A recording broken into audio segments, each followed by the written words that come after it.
Good afternoon, no, good morning even. Good morning and welcome to Wild Earth this morning. And I'm still on drive from last night. And sorry for those technical difficulties last night, but we managed to sort those out. Some of you might recognise it as Zoe's Road, so we're just got to go and check something quickly on the other mast. But I'll chat with you and hopefully stay with you as long as I can. My name's Tara, and joining me on camera this morning is Brian, and of course the thumb, but you have to be quick, see if you can catch him somewhere during the drive. And then back in front of control we do have Andrew as well. So we're going to carry on. I haven't seen anything as yet as we've been driving along here. Obviously checking out for any tracks, anything like that. It is slightly overcast again this morning, but we don't have that low cloud as yet. As yet. But we shall see, but hopefully this cloud's going to stay with us, because as I said, the cats do like the cloud.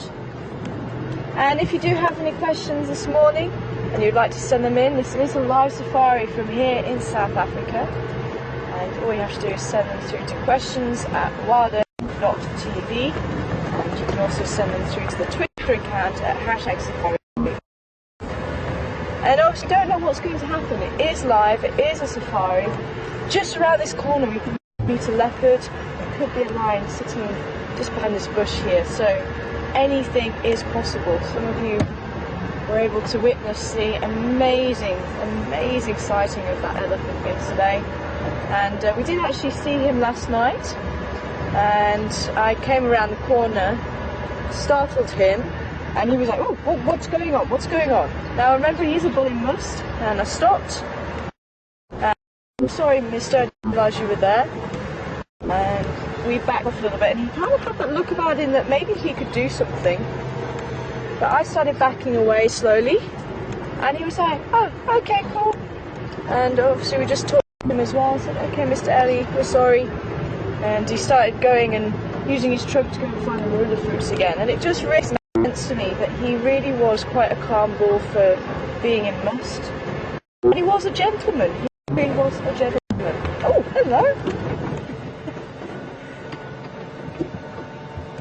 Very, very cool. I'm just going to reverse back a minute.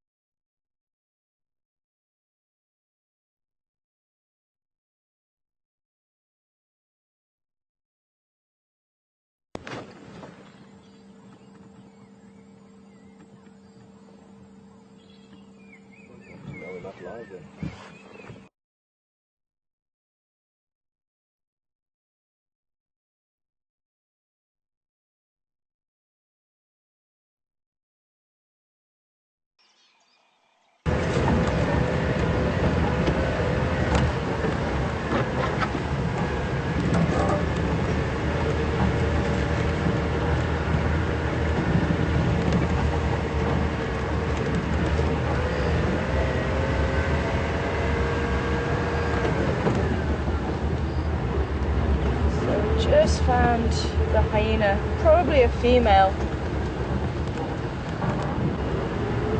heading down towards Rebecca's. If anybody's interested, there is a fish eagle down at Djuma on the camera at the moment at Gowrie Dam.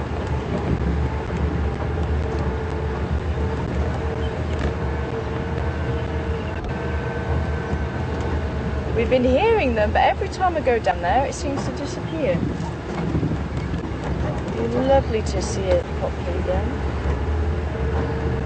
But we have our eagle eye on the dam, so if you want to have a look at that, you can do. And we're going to see if we can catch up with this hyena. Maybe, I didn't see it properly, but you never know, maybe it's the mum of Ntumbela.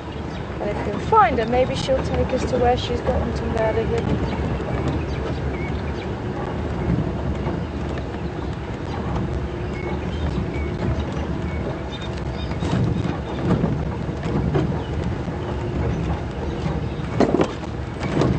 From where do you have those in consoles?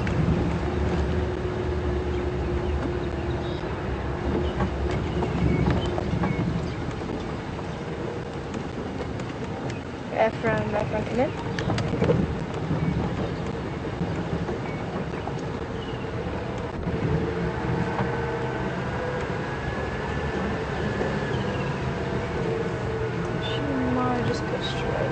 bush.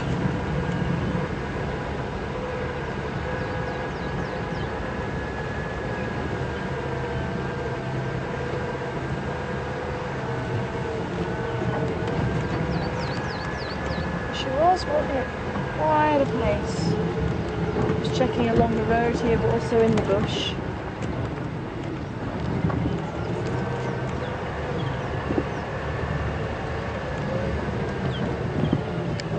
Morning, Ephraim. Where do you have those encounters?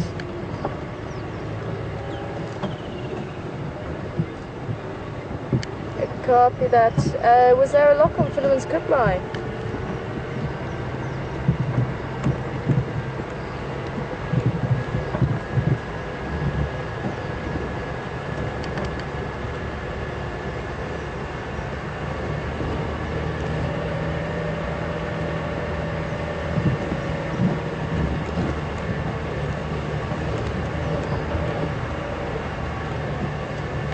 Nothing so far.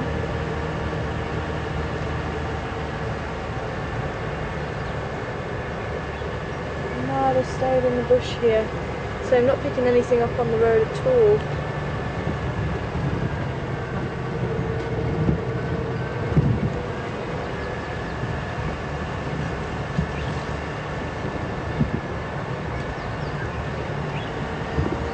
I'll drive through to Philemon's Dip anyway, see if it pops out, or even onto Quarantine again, to the western side.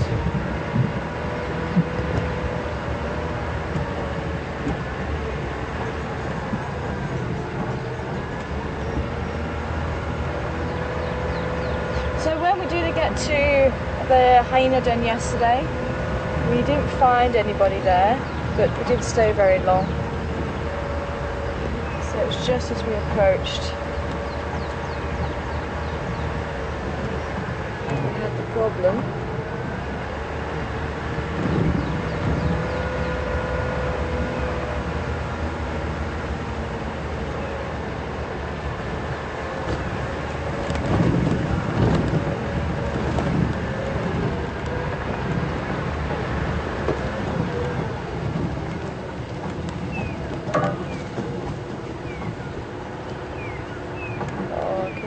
The call of the magpie shrike.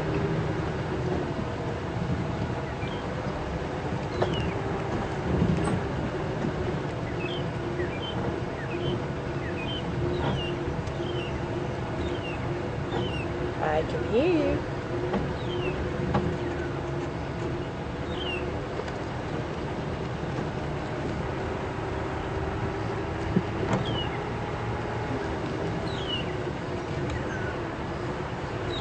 There he is. Now, where's the rest of your family? Is that who you're trying to call?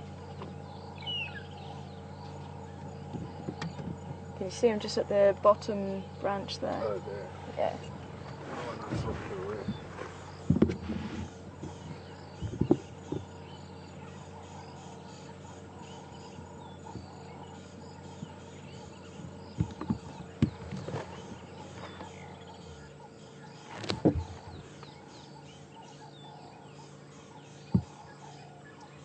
Yeah, it looks like a juvenile. That tail's still pretty short for a magpie shrike. So it could be it's trying to locate its family again. Because these birds are cooperative breeders, so the offspring from the previous nest will stay to help with the new chicks that get reared. So it's quite normal to see 4 or 5 of these birds together. So unfortunately not in the best light for you, but it is black and white.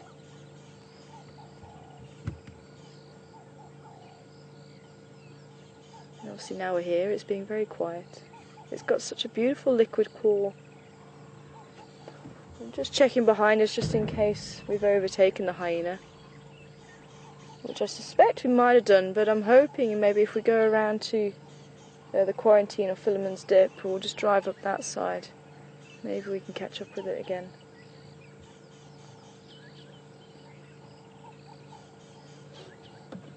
to our magpie shrike.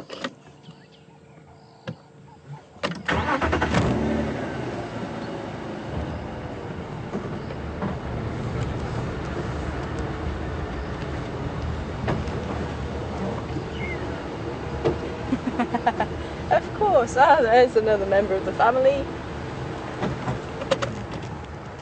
Thought they couldn't be too far away. The rest of them is in the tree here. The dead tree at the back, I don't think you can see it very clearly. Oh, there we go, there's about 3 of them. I think you should be able to see them through. Oh, there they go, yeah.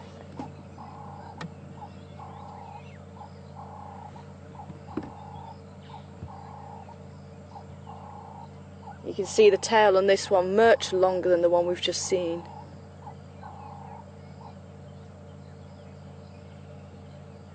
Now, quite often when birds have long tails, it's to show how fit they are.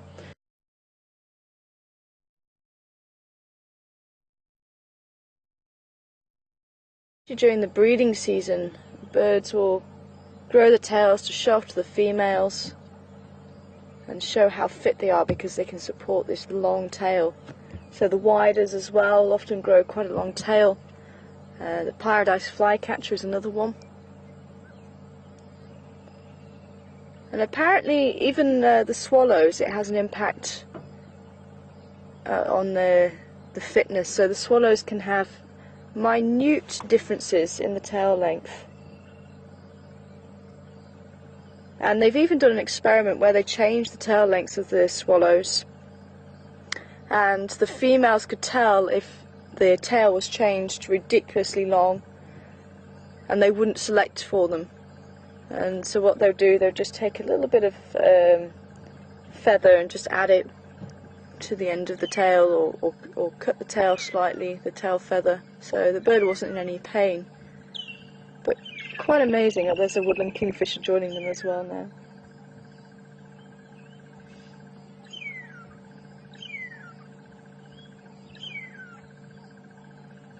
There you go, you can hear the whistle.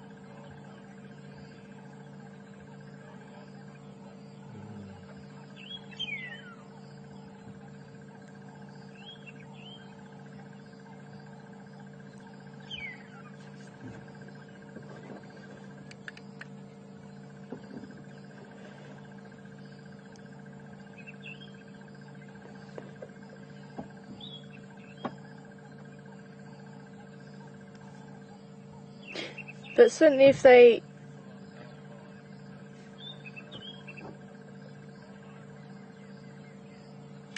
copied that, thank you.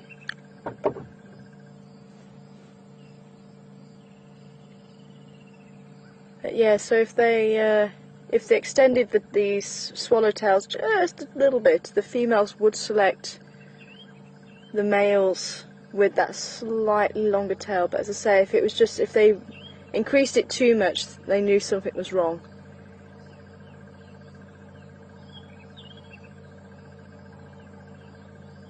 But you'll see that both male and female do have long tails, but the males do have longer tails than the females. But these guys keep it all year round, which is quite interesting.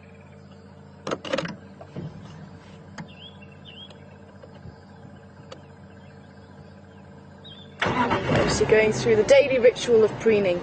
Very important for birds. Because remember, those feathers are their livelihood. They are the reason why they can escape predators. So they need to make sure those feathers are in tip-top condition. That's why you see birds preening so much. That's what it's called when they're cleaning themselves. So they will just make sure that all the feathers in the wing are all nicely cared for, and make sure that they're all in line and there's no bent ones, and they'll sort all the little interlocking branches of that feather are all working nicely and there's no gaps, and even on their body as well, because that obviously insulates them in cooler weather.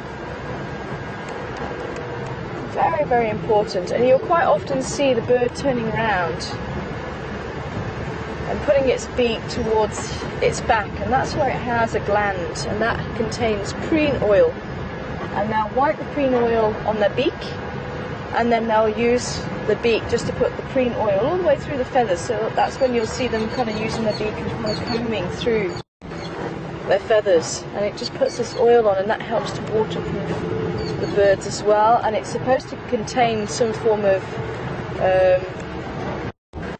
fungus property or stuff like that, just again to help protect the feathers.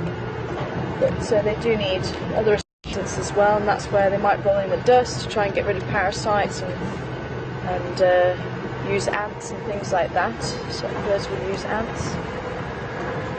Try and wipe the ant all over them using the formic acid the ant contains to try and kill any bacteria or parasites or fungus that might grow on the feathers. A very, very important part of the daily ritual.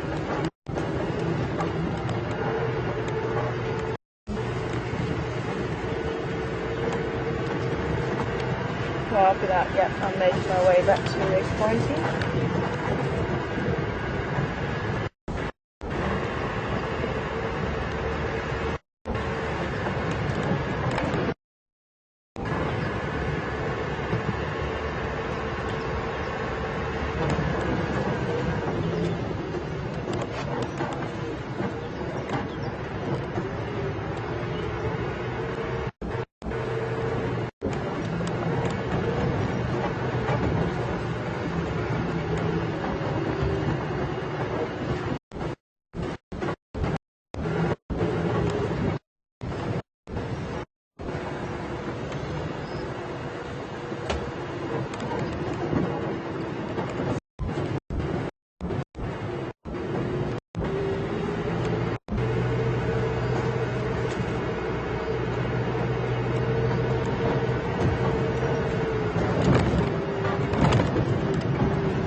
Franklin's calling off to our right.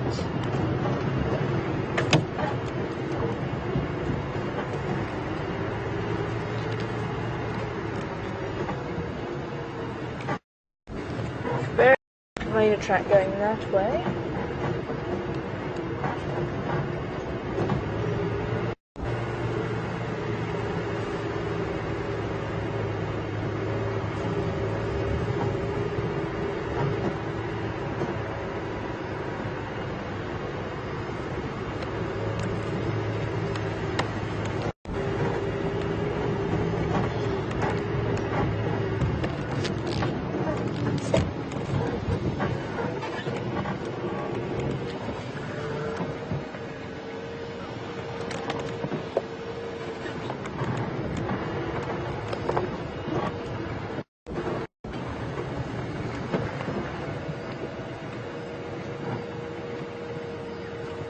Hyena track going that way. Just a partial. Just two little toes.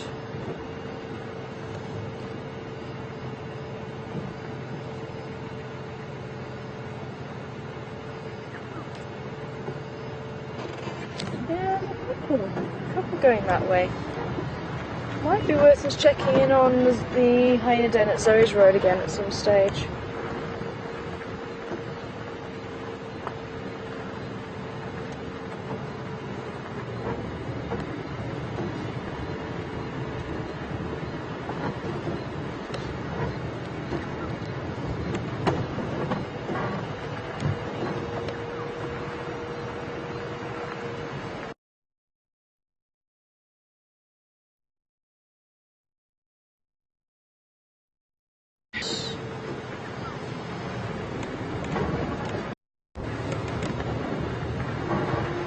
Let's go through Philemon's Dip.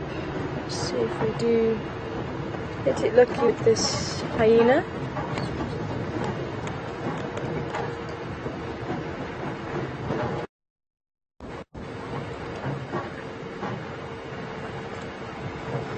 So if signal holds this side, then we might just do a couple of laps up and down and just see if it will pop out.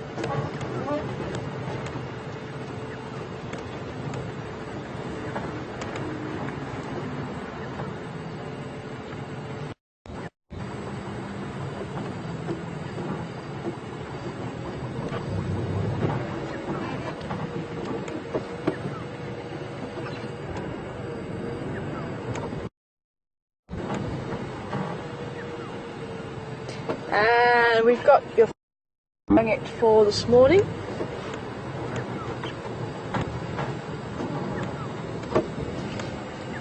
Just in front of us there. Quite old.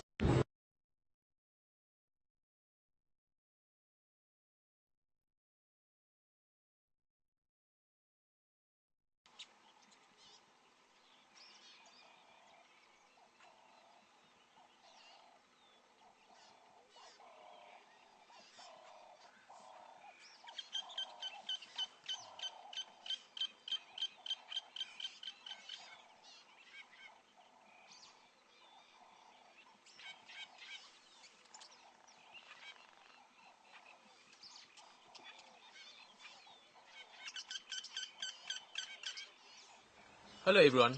Being out in the bush and being out there live has its technical challenges. We're experiencing some of that now and are working on it as fast as possible to get it sorted and get you back in the vehicle with us.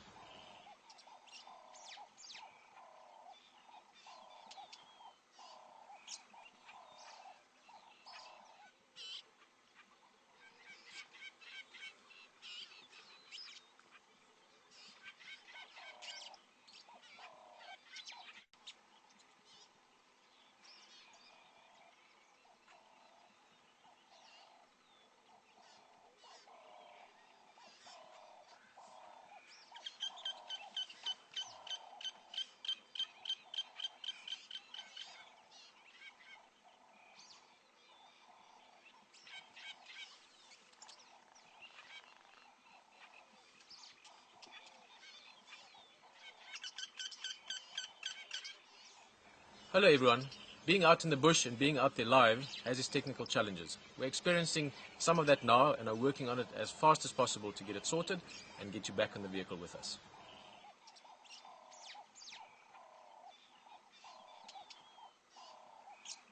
Yep, go ahead.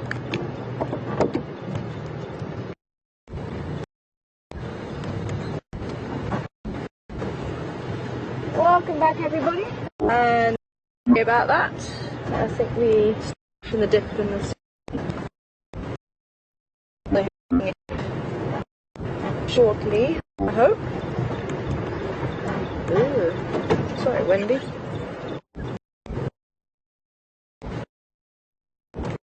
Doing the side pack. What happened tonight? And work out the plan from there. But also just seeing if there's any fresh hyena tracks. There's something on that side. I think it could be hyena again. Is that right? Cool.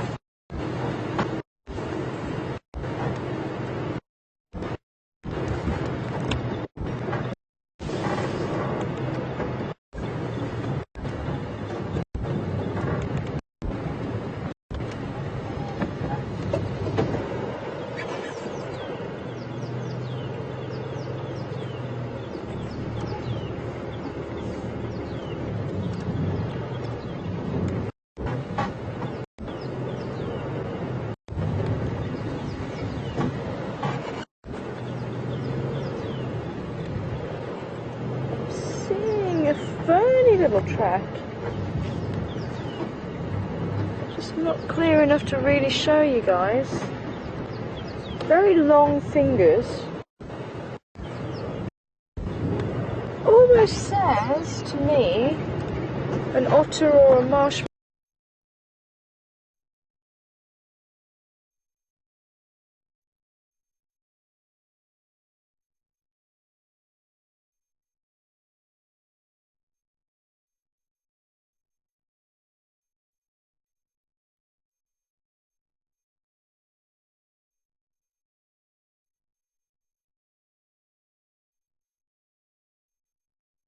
Mongoose. So maybe some zoomies out there, or some eagle-eyed viewers of the camera, just keep a lookout for any movement of an otter. And I do remember a few years ago,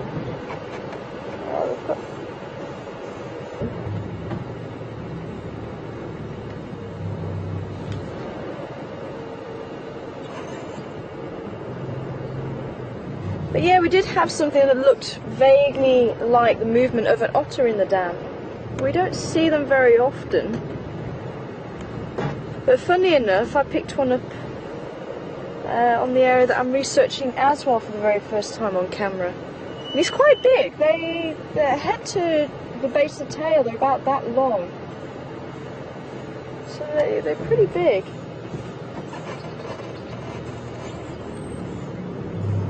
It looks like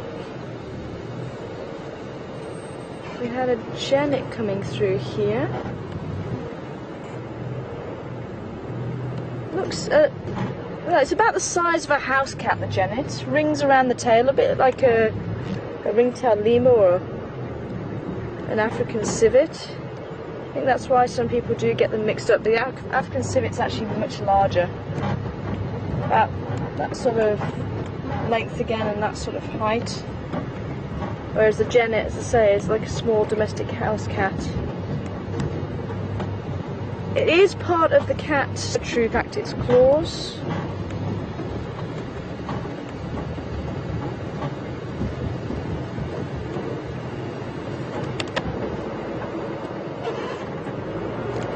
Okay, we've got one here. Quite a bit of sand on that side. Let's see. Unfortunately, we don't have the sun to cast any shadows.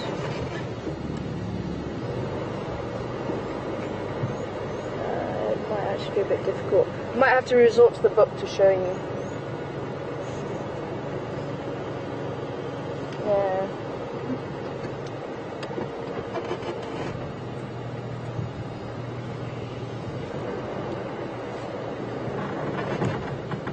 Yeah, actually this could be a marsh mongoose. There's very long fingers on this one. Maybe we'll have better luck showing you this one.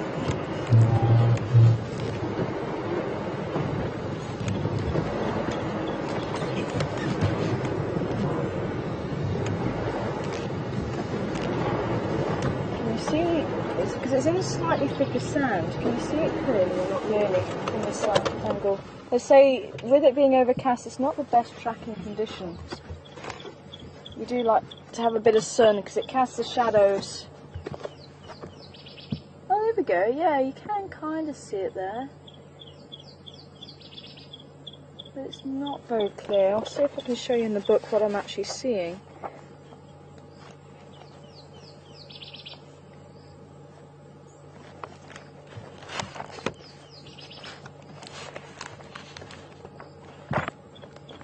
So this is the Animal Tracks by Louis Liedenberg, and this is probably the best tracking book you can get in South Africa. It has a little bit of everything in there. But Louis Liedenberg, also one of the top trackers in South Africa. Yeah, you can see it's been very well used. It's certainly my one of my Bibles to the bush. Goes everywhere with me.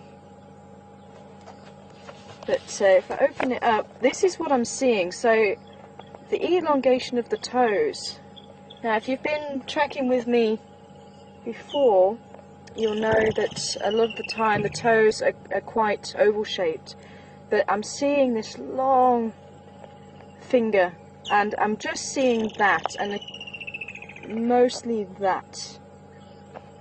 You don't tend to see this fifth toe registering as much, but certainly this big back pad, which is what I'm seeing, and as I say, this long toe. The claws sometimes can actually melt into the toe, so it looks like it's just pointed, and sometimes if you get very nice thick substrate, then you get to see the claws as well. But yeah, I think we had a water mongoose pass through here, which you don't see very often, and this is why tracks for me are so fascinating, because a lot of these animals, sometimes you have to be out at like 1-2 o'clock in the morning. Sometimes they'll be active just as sun sets. Sometimes, if you're lucky, during the day. I have seen a water mongoose during the day, but generally speaking they are nocturnal. So that's why for me I find it so fascinating reading what's happened the night before, And yeah, sometimes you might get lucky with those animals, but it's just a thrill to see that they've actually been through here. And as I say, I don't think we've ever documented a water mongoose here, but the tracks, as you can see, can be very different.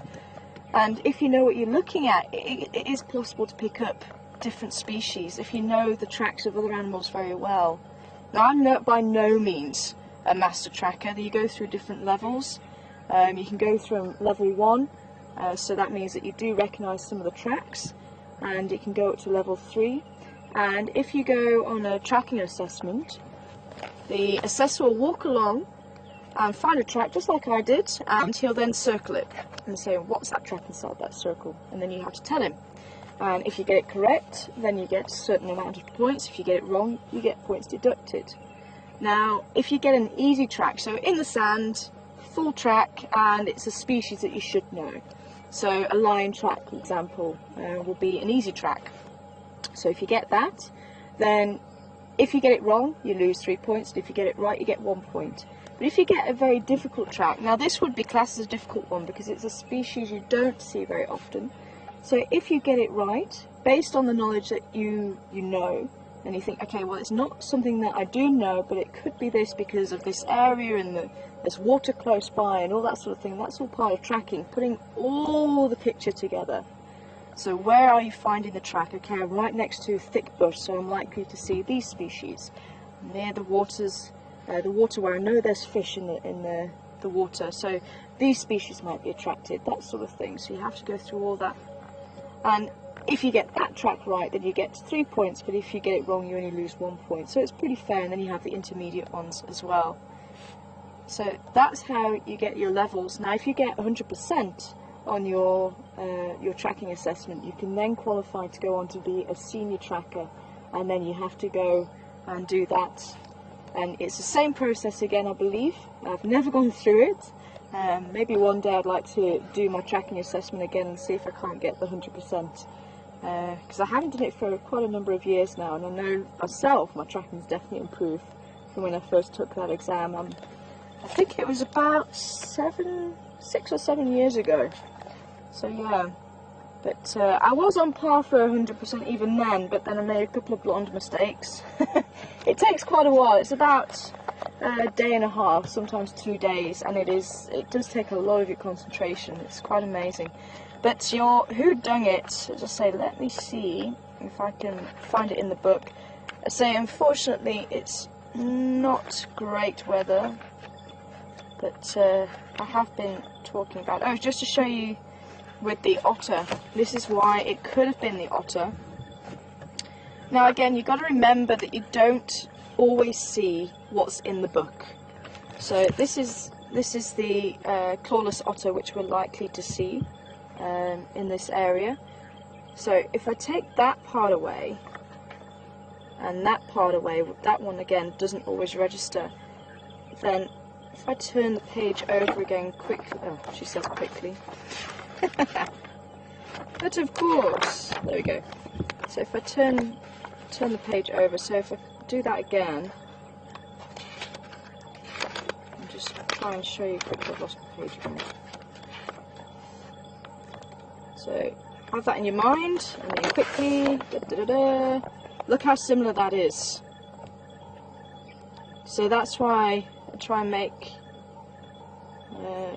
have a quick look, but you have to look quite nice if you do find a track, because you could potentially mix them up as well.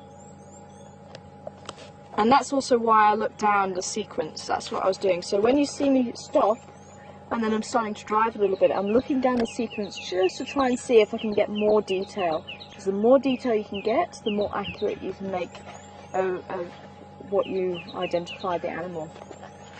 Okay, so let's just see. So I'll give you this.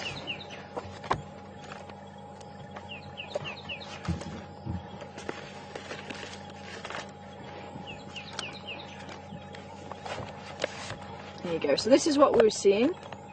So if you'd like to play along, as I said, I would like to give it to you in the sand, but it's just not very clear. But this is your whodunit for this morning. This is the tracks that we're sitting on top of right now. So who made this track? So does it eat meat?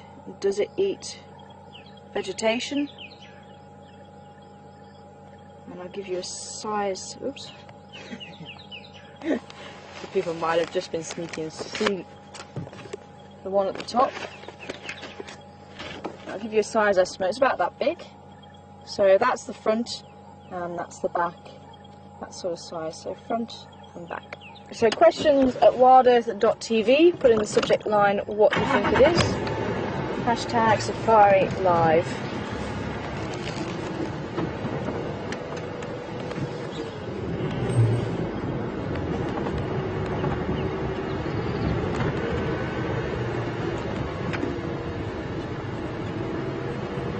Hi Susie, welcome aboard this morning.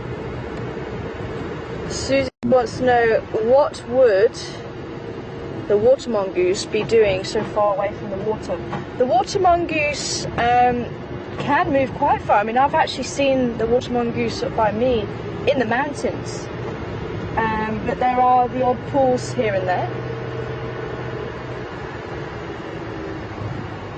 Okay, I think we'll do the west side and just see. I was hoping if we sat there long enough, maybe that hyena would have walked towards us, but apparently not.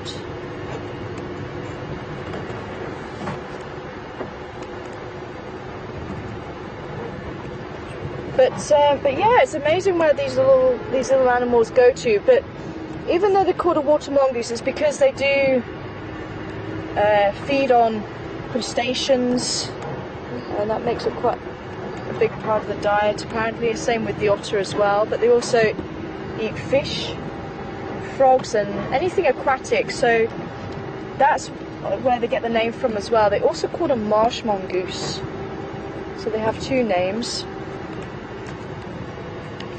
But they will move between the dams and the pans looking for food, so they won't just stay at one place. Oh, hello.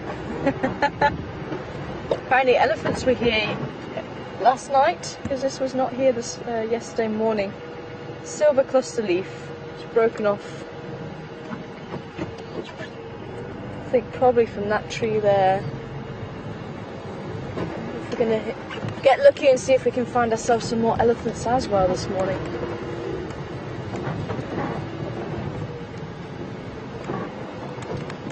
We'll do the western side of quarantine.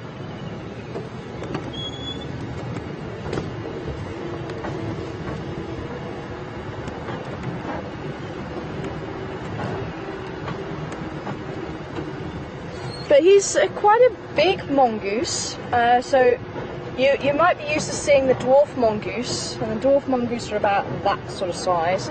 The marsh mongoose is about from nose to the base of the tail again. You're looking about that sort of size, and he's about that, and he's chocolate brown all over, and he has a tail probably about the same length as his body again. So all in all, he's quite a long mongoose. He's about that sort of length, nose to the tip of the tail, something like that. But where I am, I also get quite a rare mongoose as well, and that's the Mellors mongoose. We don't get it here, and I actually think it fills the same role as the white-tailed mongoose that we do get here. White-tailed is the largest mongoose that we get here in South Africa, and the white-tailed is probably just that little bit taller than the marsh, and the Mellors is slightly smaller. So the white-tailed probably stands about that tall, something like that, and the Mellors probably about that, and then the marsh about that.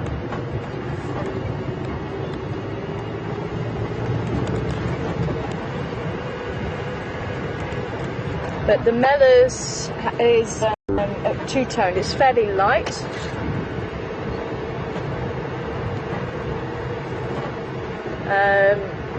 So yeah, so fairly light in colour, and then the tail also two-toned, and that's how we can tell the difference on the camera traps, because they're both active usually at night, but I have had them occasionally during the day as well. Sorry, I didn't hear who that was from.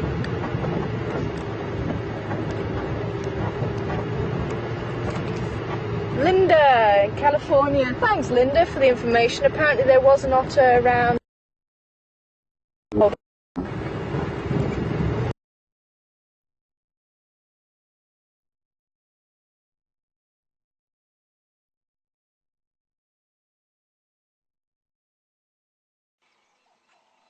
To you for getting the correct answer. It was the hyena track.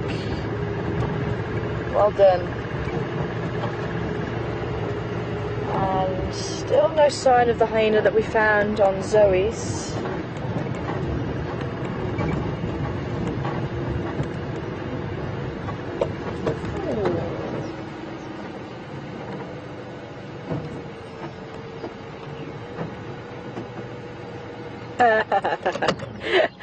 Hi Kathy. Kathy was wondering from Indiana. Kathy was wondering if my family saw the close encounter with the elephant. And I know I said to everybody, don't tell my mum, but I did tell my mum, and I really wish I'd filmed her reaction because it was very, very funny.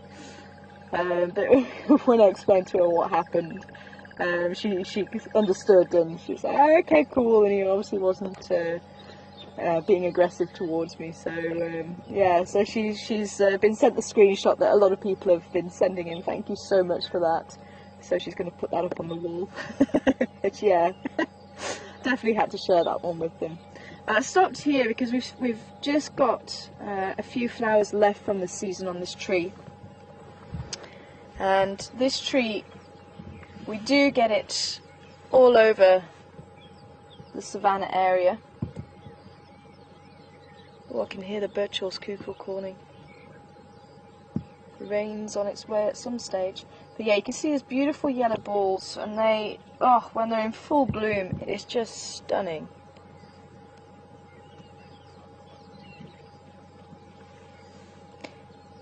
And you should be able to see those huge thorns. Excuse me. And the acacias are very, very nutritious, and I think as far as leaves go, they're very palatable, very tasty, and that's because the acacias actually have bacteria in their roots to allow them to be able to fix nitrogen. Now, nitrogen is a very valuable resource for plants. They do need it, and most of the plants will take the nitrogen from the soil that the bacteria have actually turned into a form they can use for them. And the nitrogen will often come from the lightning strikes, so that will also change the nitrogen into a form that's utilised by the plants. And I say the bacteria in the soil as well, because they can't just take it up as nitrogen. But the acacias are very special, and they're actually part of the pea family, and the peas can all do this as well. And as I say, they're called a legume, and they have this bacteria in their roots. So they don't need this bacteria in the soil. They've got their own bacteria, and it forms a mutualistic relationship. I know we've been speaking about that for the last week. And there is so many of these relationships in the bush, and this is one of them. So it's a mutualistic relationship. It's benefits to both sides. So the tree actually gets the nutrients, and the bacteria gets somewhere to live, and we'll get the moisture from the tree.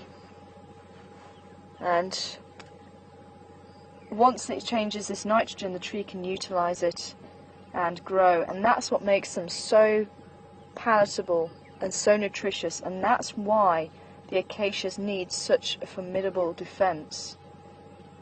So that's why they have these thorns. And as they get older, now you'll notice there's a lot of thorns on this tree. And oh, I haven't given you the name of the tree. This is a sweet thorn. Oh, and I've just seen an ellie. I wonder if it's our gentleman. He was hanging around. Oh, yeah, he's walking. He's got a purpose. I think this could be our gentleman.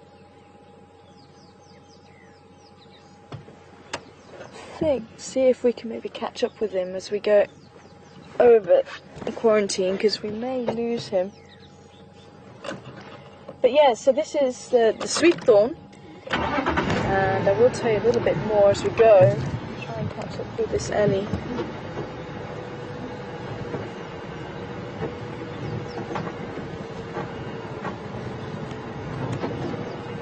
Let's see if I can just cut straight across.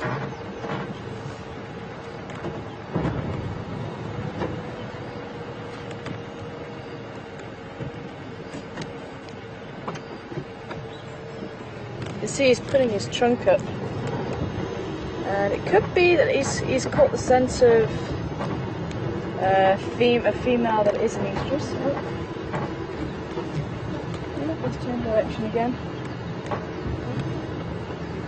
Where are we going, Mr. Allen? Let's see if it is him. Obviously we're quite far away still, so I can't smell it.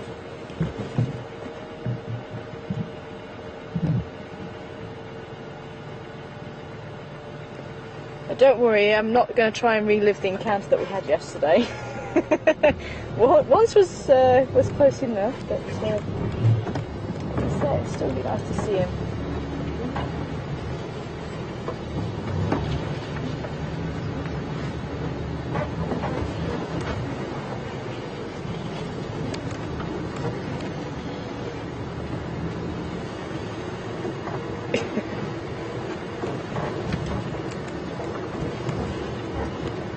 Work out where he's going. Let's say he does seem to be just changing his direction constantly.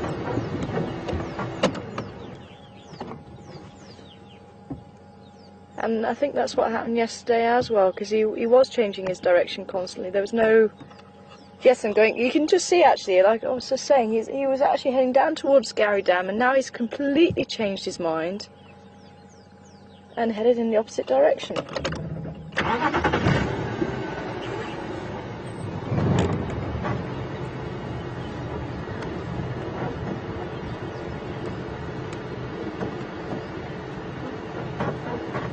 I had got it slightly mixed up with the must.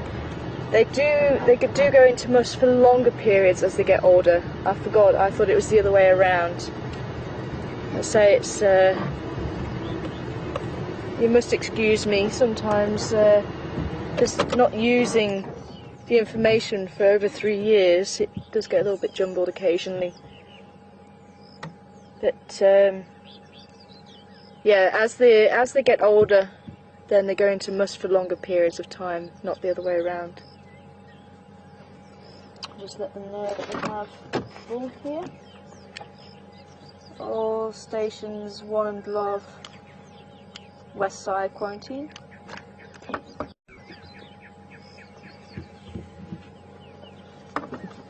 One Madura and half.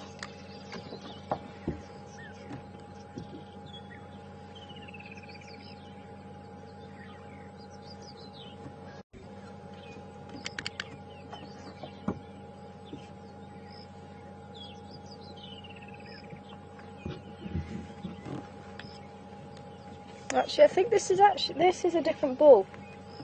You see, there's no hole in his ear.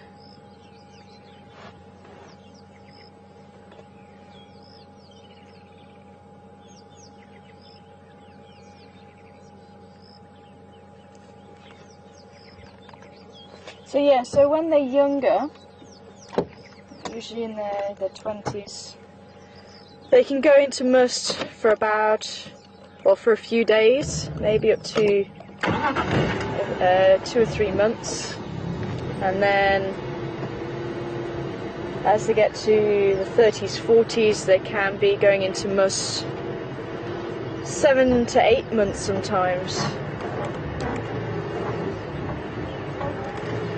And then as they get much older, it starts decreasing again, and it gets more erratic as well.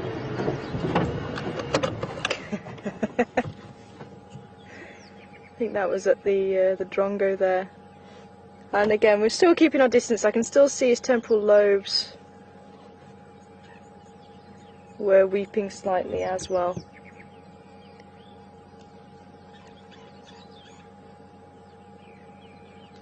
It just seems to be one side.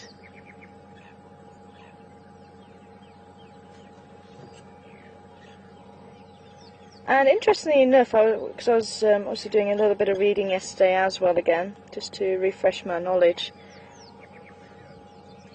Yeah, so just to confirm, this isn't the same bull ellie from yesterday. I have noticed there's no holes in the ears. And as I say, I hadn't actually realised that when the temporal lobe is weeping like that, it has actually become swollen, and apparently that's another reason why they might be a little bit more aggressive than even the most placid of animals normally would be, because of the pain that temporal lobe is actually causing. And apparently it's very similar to an extreme toothache, and that's quite often why they'll rub their heads as well, which I didn't realise. So that does make more sense, you know, when you do see that temporal lobe weeping, and that, you know, they do become a little bit more a lot more aggressive, or they can be a lot more aggressive and just irritable, generally irritable.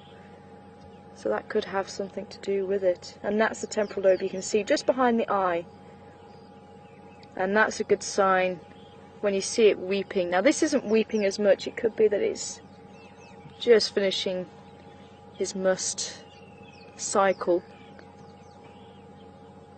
And must just means that they have an increased level of testosterone running around the body, and it makes them ready to mate, and it gives them a lot more confidence as well, and they will strut their stuff, and they become a lot more appealing to females. So when the bulls do go into must, apparently they can have 60 times more testosterone in the body than normal.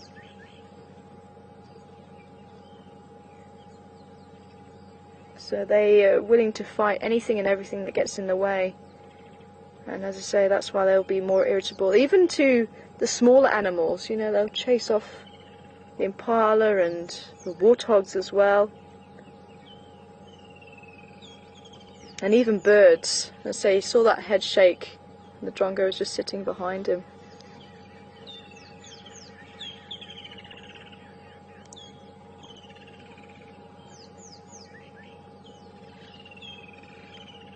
Hi, Terry. I'm not sure what you mean by your question about the stride of the elephant. How far they can move their foot, and it's pretty much as what you've just been seeing him move it now. Even when they run, it's actually quite comical, because they're trying to get the legs to go faster, and they can't reach out very far at all. So it's pretty much what you're seeing him do here.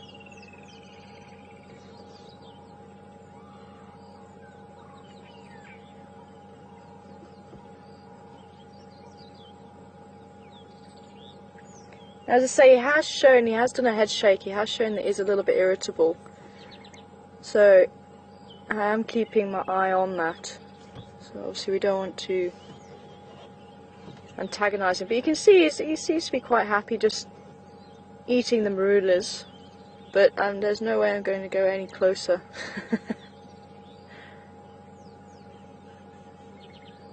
But probably about the same distance as what we were from the other bull ellie yesterday.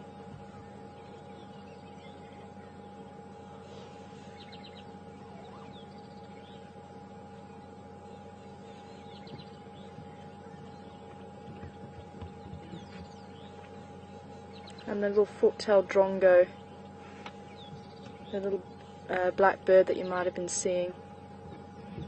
Waiting to see if there's any insects that he'll kick up while he's moving around.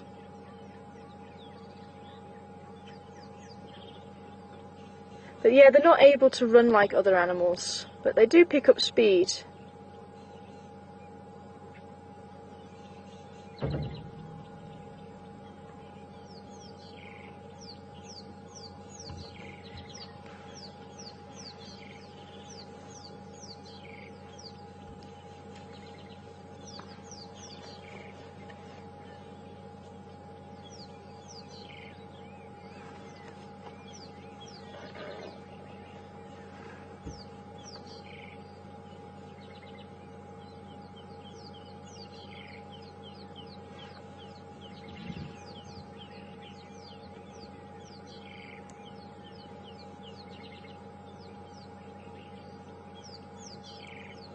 Now when the females do come into estrus and they're looking for a mate, they will give off a call that's known as the estrus chorus, and many of the females, even if they're not in estrus, they will pick up the call as well.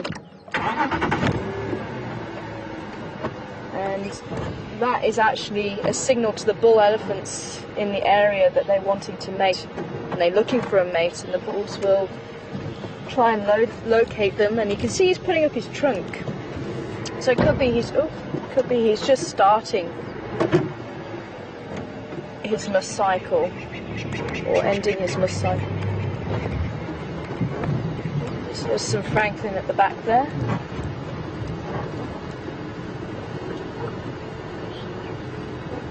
He's changing direction again. He's heading that way. As I say, we are keeping our distance. I am keeping an eye on him.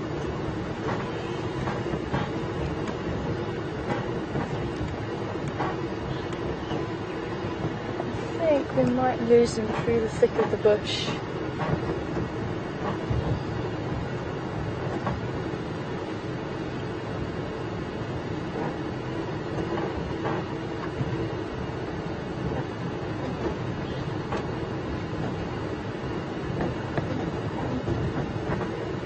And I will tell you a little bit more about the otter. Apparently that broke up a little bit. He's there, he's still in a mission. See if we can get another view of him for you.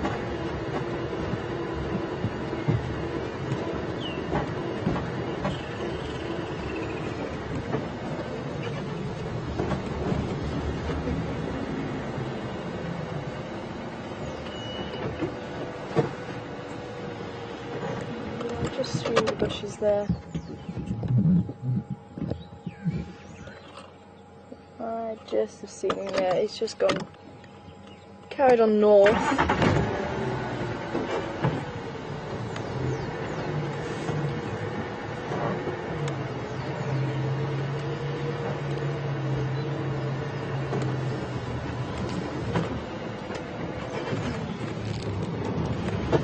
So I'm getting into a fairly thick bush there.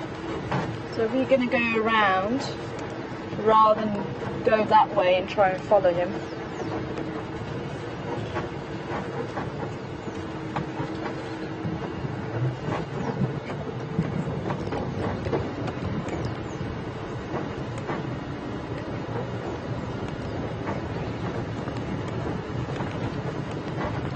Okay, so you just want to know the length of the stride, Terry. Yeah, I'd say just a couple of meters for each, yeah. So they do cover a lot of ground because they're such a big animal. But,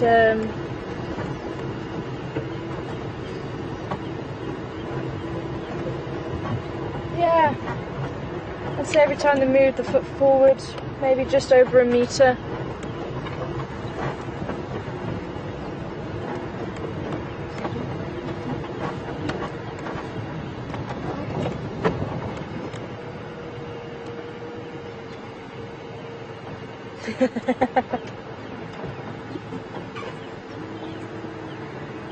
Michelle, can we outrun an elephant? No. If an elephant decides it's going to go full pace, you're not going to be able to outrun it. And that's true for pretty much everything that I can think of large animal wise. Everything can run faster than us. Lions and leopards can charge at 22 meters a second.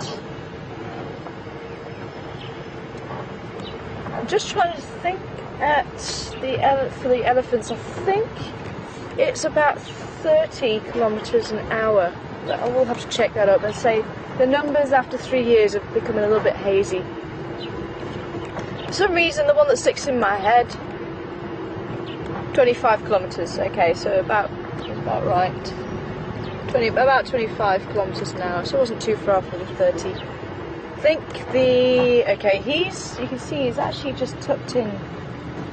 So I'd actually have to get right on top of him if I carry on along the road. Got a bit of a bank here. Just see if I can get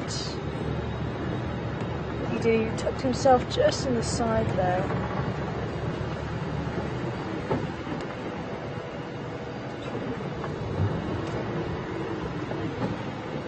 Yeah, I think he's actually disappeared now. I think I'm looking at the branch. Oh, the latest shortcut is here. Did you see where it... Am I looking at a branch now? I think I am.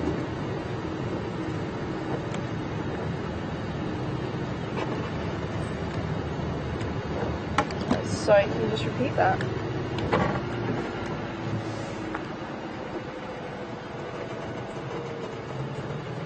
Okay, yeah, so charging speed about 40 k's. Yeah. I seem to remember that.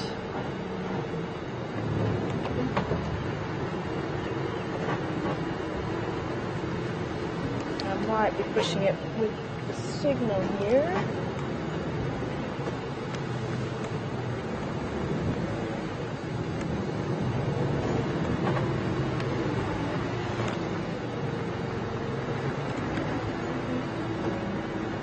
We'll need to find the real boat.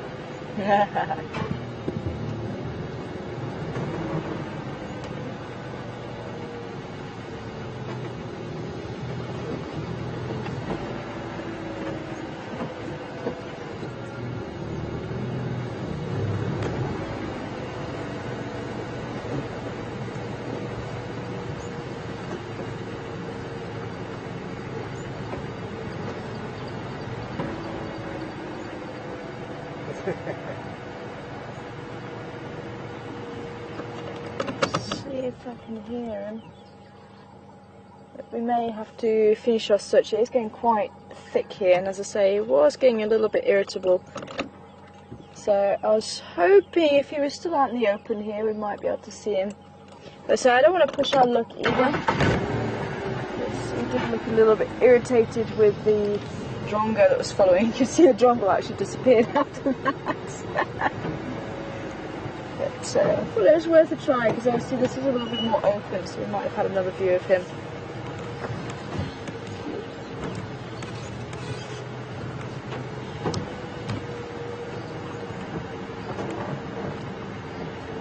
But let's head back towards the quarantine area and just see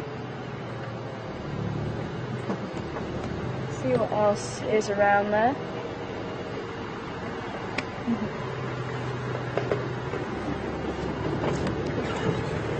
So I was telling you about the sweet thorn as well. Yeah, I think he went in where I saw those the tree trunks just up the road, and I thought that was still his leg. Yeah, maybe he could go into that thick patch. Okay. Oh, kite. Little Bill kite might just be a bit awkward. You need to fly this way. It's gone that way.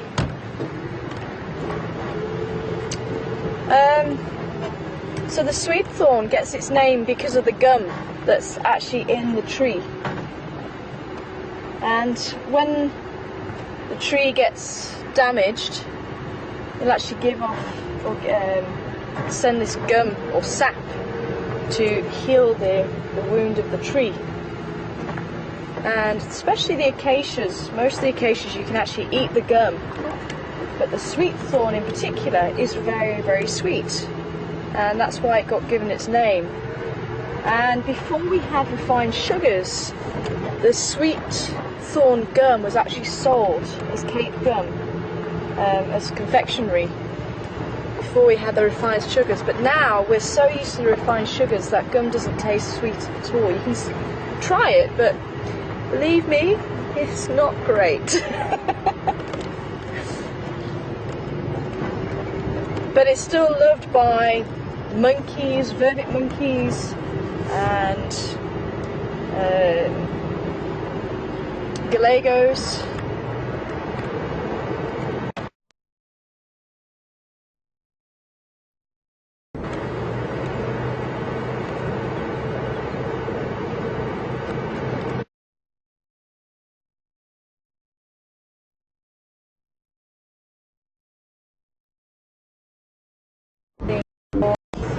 shortcut.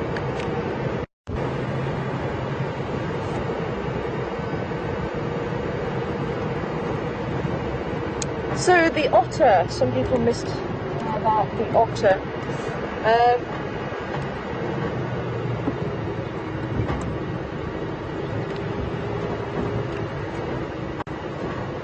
There's rail tracks again up and down here, so busy along here last night.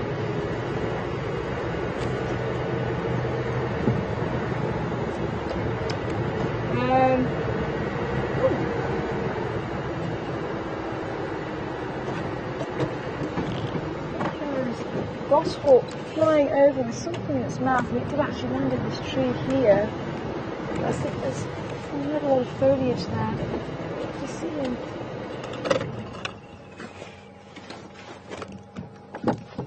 Let's see if I can locate him, because if he's lower down, yeah, I'll have to keep a lookout for him.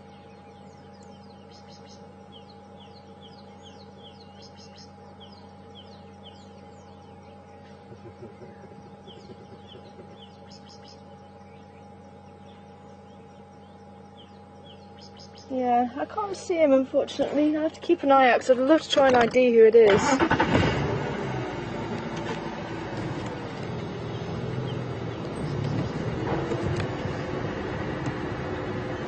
So yeah, the otter, I'm not sure what you guys missed, but the otter nose to base of tail is probably about this long, so with the tail is probably about that sort of length. He's quite big. And apparently the otter was seen at Gowrie Dam a few days ago.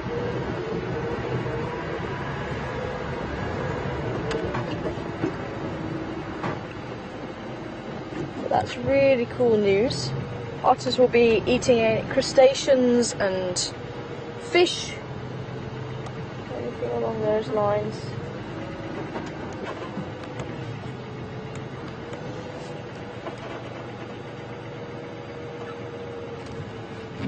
It's like monkeys. Monkeys. Where are the monkeys? Heading that way.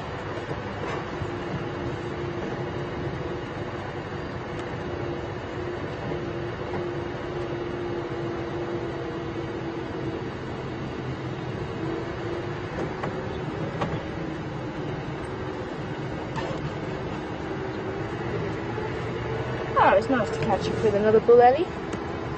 And actually the holes in the ears do help to identify the individuals. And I did forget to mention yesterday, I think I was asked how do they get the holes in the ears. And I did forget to mention the other way could potentially be when they're fighting and they happen to be caught by tusks. I think I got sidetracked. But they can catch them on trees as well, so they might rip them by accident.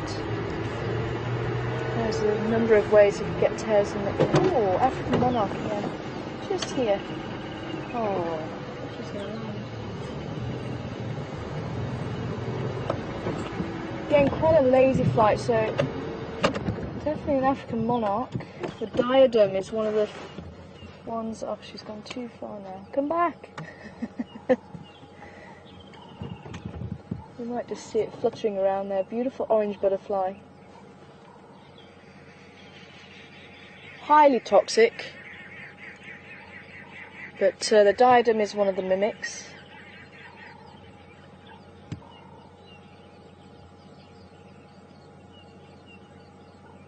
She knows she's being filmed. The males actually have 2 black spots just at the back of the wing. So you can tell the male and female apart. But when they've got such a lazy flight, they don't need to worry about being caught, because chances are birds at some stage may have tried to eat the butterflies and spat them out because they're so bitter because of all the toxins.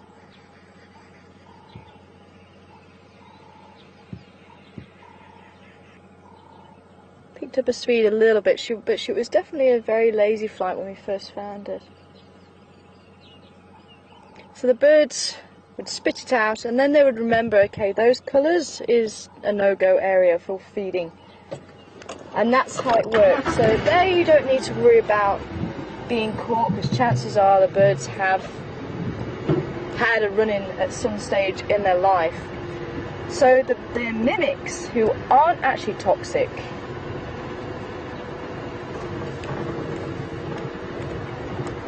are going to be flying a lot faster because they're not toxic, so they want to keep out of harm's way. So that's how you can tell the difference between the African monarch and the mimic, the diadem. So they have more of a direct flight. Even though she was picking up a speed then, it was still fairly erratic and fairly lazy. But the mimic is just, oh, it's amazing. It is so good. And as I say, you really do need to just use the flight. Oh, there's quite a few here.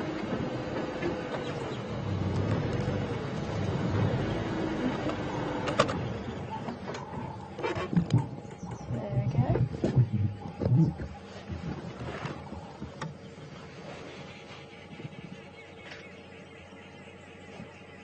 And it was on the end of the plant there. There we go.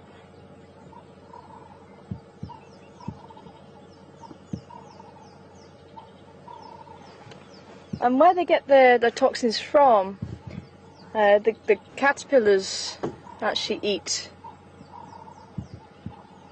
things like milkweed, and the toxins get passed from the caterpillar to the adult.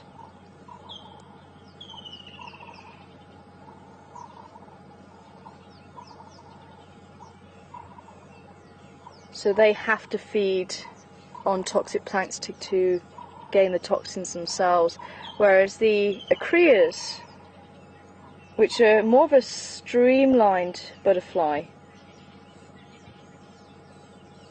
they can actually synthesize their own toxins. They don't actually have to eat the toxic plant itself, but they'll eat other things to be able to create the toxins.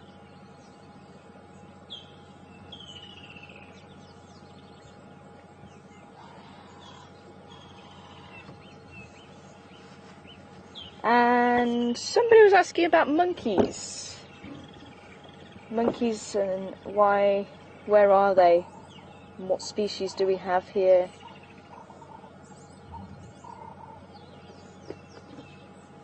Can you just repeat who was asking about the monkeys? Tammy! Hi Tammy! Tammy wanted to know where are the monkeys and what species do we have. Good to hear from you, Tammy. And we've got the vervet monkeys. Quite a small monkey, and that's whose tracks I've actually been seeing. We don't tend to see the monkeys because they'll be in the thick of the trees, so you don't often see them. You have to have to listen out for the rustling in the trees or the movement of the branches, and that's why also we do check the trees. Sometimes they do make some sounds, but generally they're pretty quiet. They don't tend to chat as much as the baboons do. Baboons are another type of monkey that we get here. And this is going to be your next whodunit. Whodunit just on the right here. Able to get those tracks there. These ones should be pretty clear. These ones should come up nicely.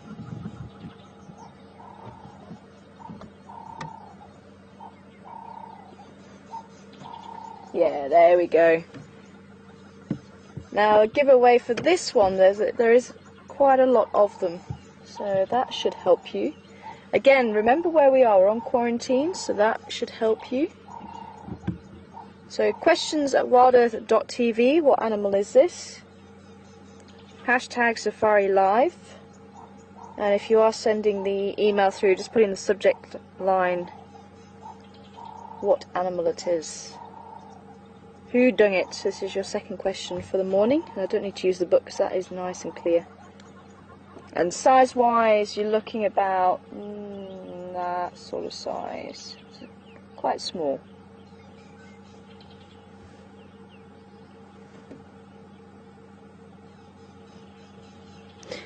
We don't get the Samanga monkey here, but that is another species of monkey that's... Ooh! He's popped out again. Maybe catching the scent of something.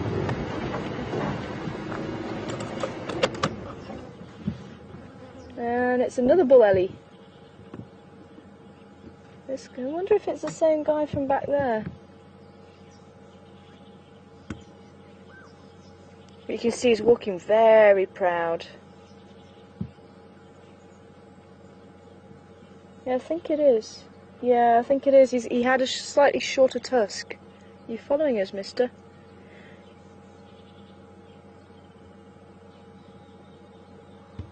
I think just before we started up, I think there was a female and a couple of youngsters seen by Andrew, but as I went to go and try and look for them,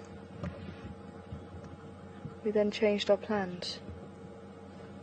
Just see where he's going. Again, you can just see he's just changing direction constantly.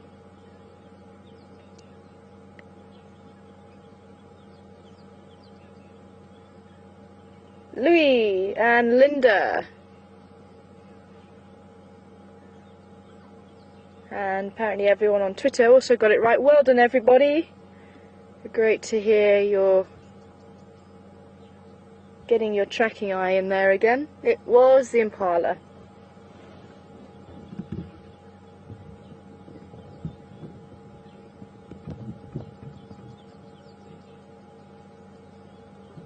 He kept looking like he was going to go down towards the dam, but changing his mind once again. I'm just making sure I'm not sitting under any maruda trees.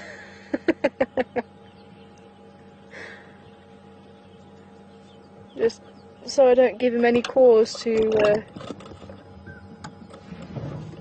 want to challenge us for his food.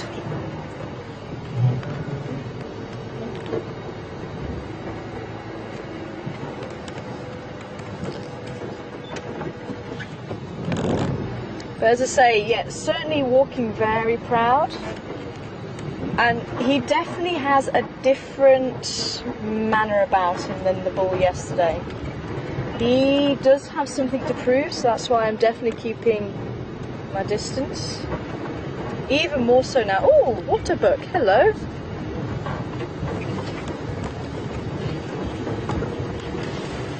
And the waterbuck's even moving out of his way.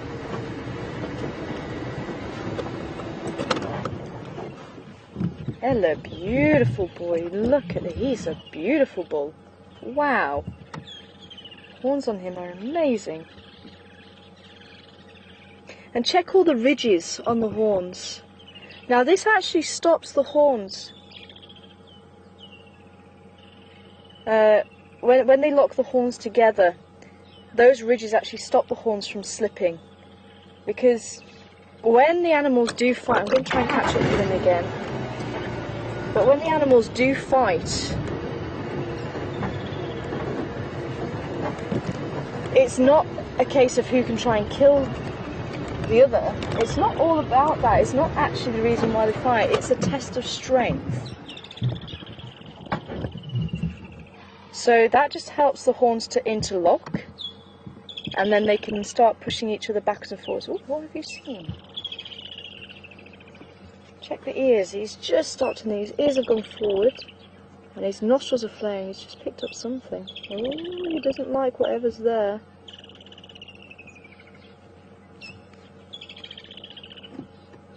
Is it the bush? You can see, look, he's got one ear on that bush. I wonder, what are you picking up, mister? He's still going fairly close to it, but he looked back at that bush, so it's something to do with this bush here. Maybe there's a snake in there.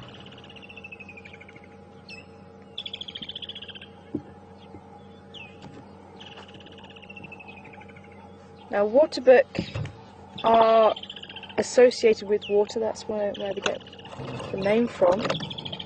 And usually you can smell them. They're really musty. Not as musty as an elephant in must. They are very musty.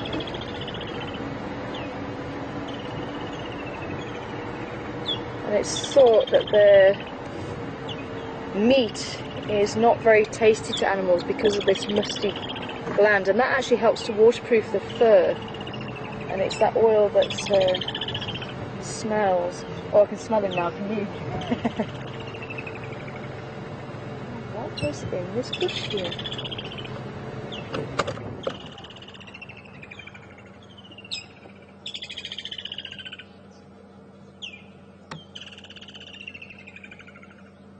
There he goes.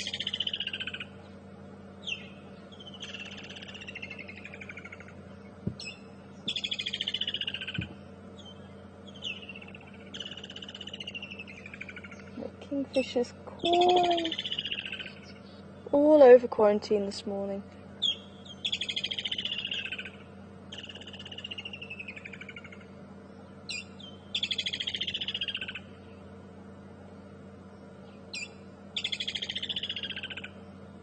Okay, he stopped again, and again ears pointing forward.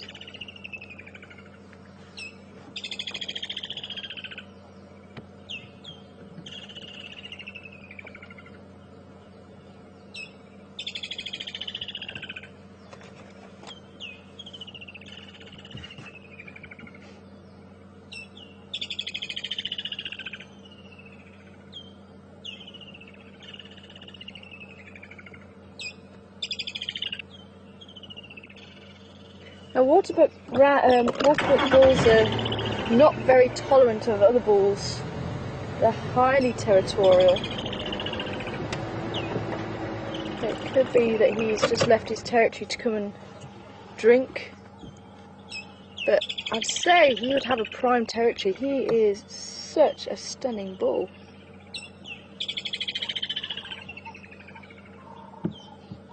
Putting his head down to feed.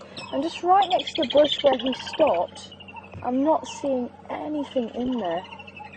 So it might well have been a snake he picked up.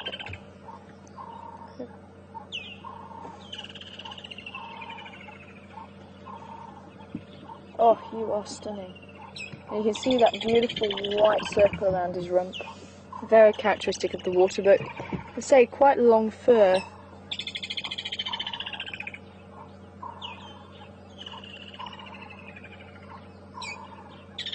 The males tend to smell more than the females. They tend to have more of a musty odour than the females, but even the females have been able to smell occasionally. They do have a typical antelope social structure, so males with the territories and the female herds. And again, it tends to be small herds, not like we've seen with the impala. They usually have these very large herds. But the females, maybe 7, 8, around that sort of size. But we have seen on a very very occasionally, we've seen more than the 8 or 9. I think the most I've ever seen is about 15, 17 together, and there was actually a couple of bulls there which really blew me away. You see, we're not very tolerant of other bulls, and there were 2 big bulls as well.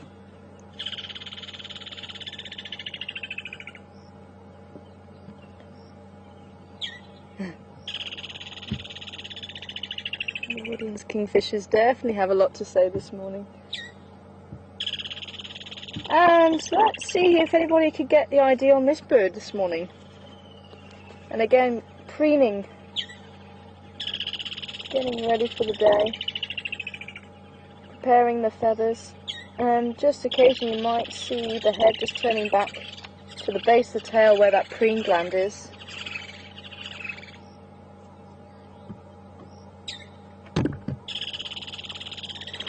So if you want to try and ID the bird, look at the colour of the eye, that will help you.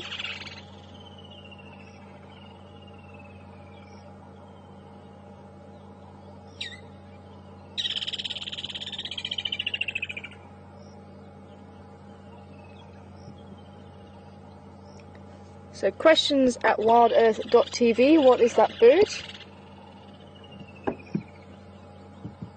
or hashtag Safari Live. And there's the woodlands kingfishers.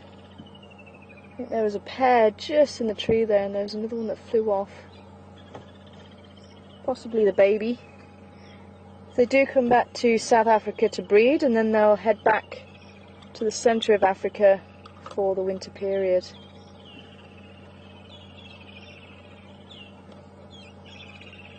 Our waterbuck bull has stopped now. Quite nice to catch up with him again though.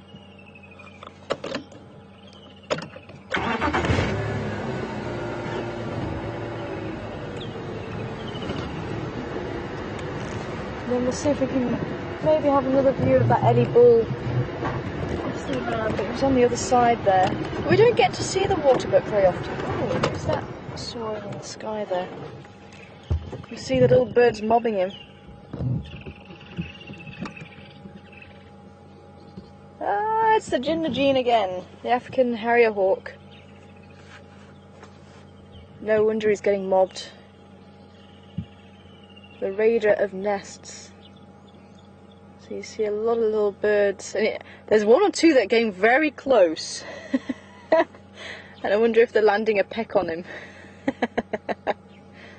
Yeah, look, oh, really close. I don't know if those little specks are coming up. We are a little bit too far away, but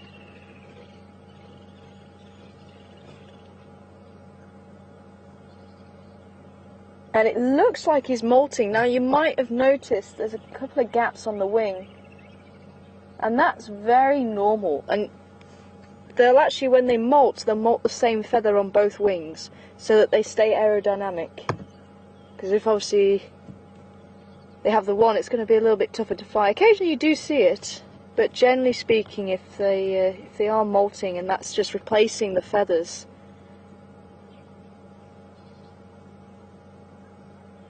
then they'll have it on both sides of the wing. There we go. Well, he stopped being mobbed. I think it is because he is climbing a little bit higher and he is moving further away. He does pose a threat to nests, the Djuma, African harrier hawk. If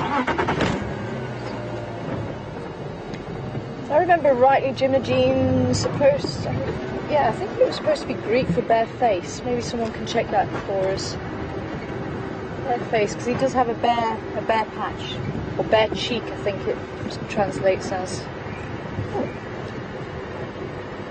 Belinda and Bunny, well done. Coming back with the correct answer. Cape turtle dove. That's the dove that keeps saying work harder, especially because it's Monday morning. Oh, just Linda, sorry. Okay, where did my waterbuck go now? I need to catch up with him again.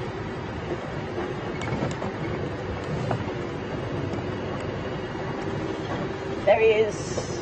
Oh, you're on a mission, my friend. You're looking for some females, is that what your story is?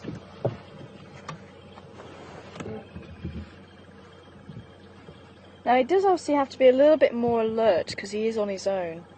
So he doesn't have that luxury of having somebody else watch his back. So that's why I think he's taking it easy. And that's obviously why he survived this long. His horns are huge. Because he's just checked everything out.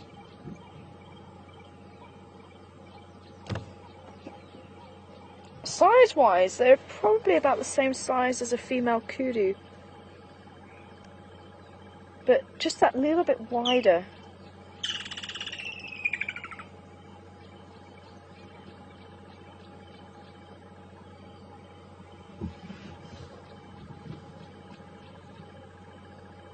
These kingfishers are very adamant they want to be seen.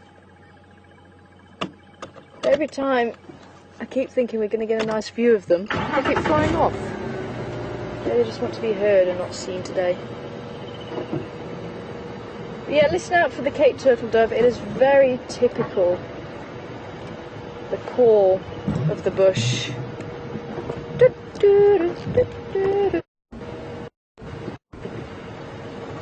Okay, well I'm going to turn around and head on to the side of the quarantine now. So this is our water bull is disappearing into the bush. But beautiful to see him now.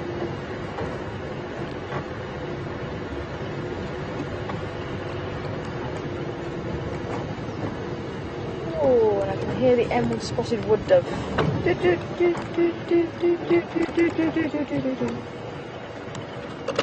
actually quite a nice little dove. I'll show you quickly. There we go.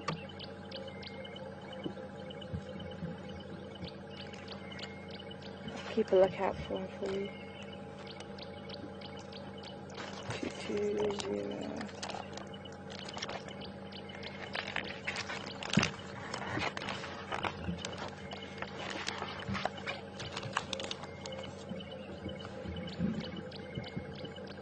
So just be careful, it can sound fairly similar to the birch-horse cuckoo. So this is the dove here.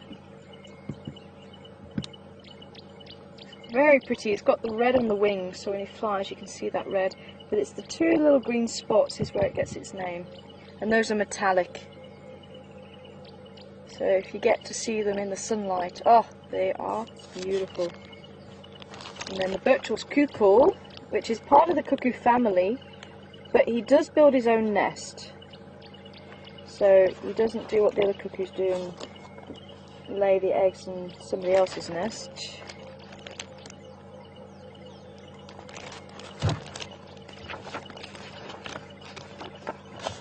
So this guy here, the birch-horse cuckoo. So here, this is the rainbird. So whenever I talk about the rainbird, and he kind of does a so it does sound slightly different to the emerald spotted wood dove that's calling. So that is the birch-horse cuckoo that we get around here. And that copper on his back is, oh, you can just see a flash of it. But he tends to stay hidden in the bushes. So occasionally you'll see him sitting out on top of the bush.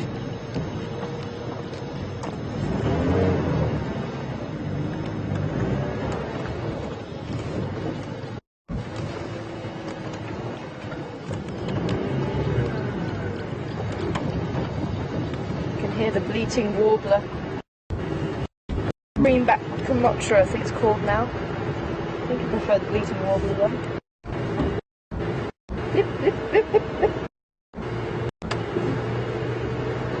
Tiny little bird.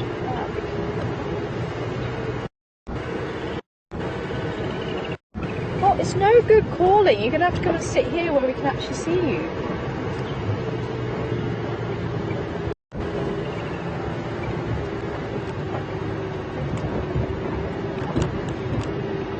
So I had a really good look in that bush to see if we could see a snake. Couldn't see anything.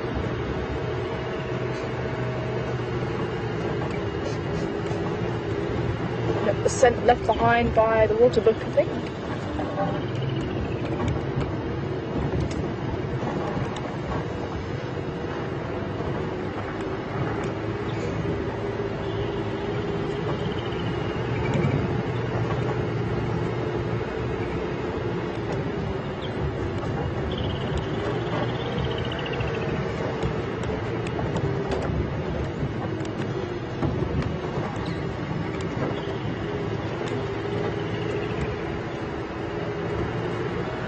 Okay, so I'll head round to the other side of the quarantine. I might see if we can get down to Galley Down, just see if there's anything around there.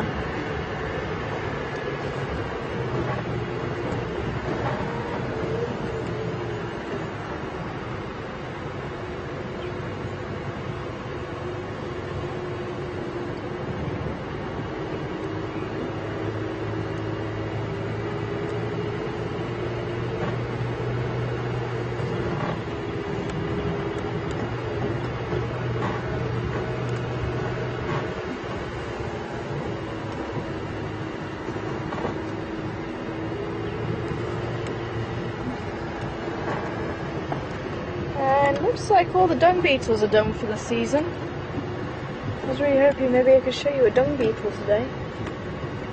But you know all the dung piles, there's nothing. They've come to the end of their season.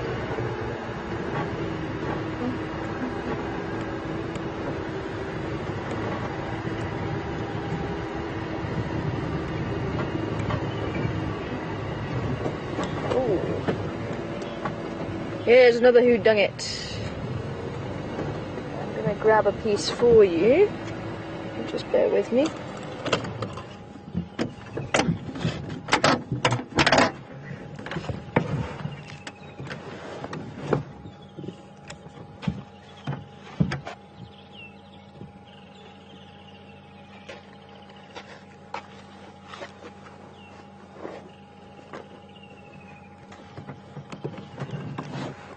There you go.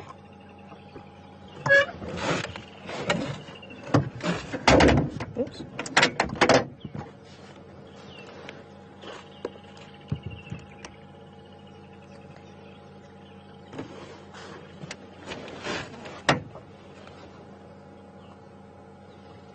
So this is your next question, who dung it? So the reason why I've picked this bit up is this helps to give it away. But I've picked this piece up so you can actually see inside it. You can see it's very small.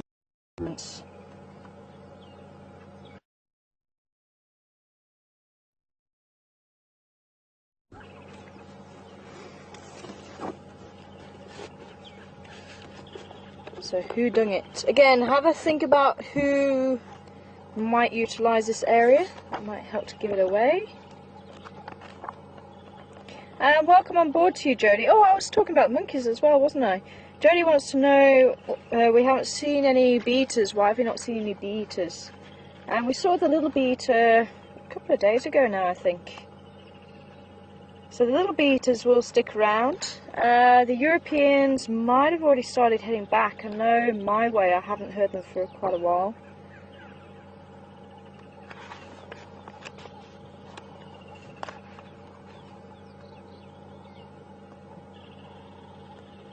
So if you would like to play along, all you have to do is send through your answers to questions at WildEarthTV and send through to the Twitter account as well, #SafariLive.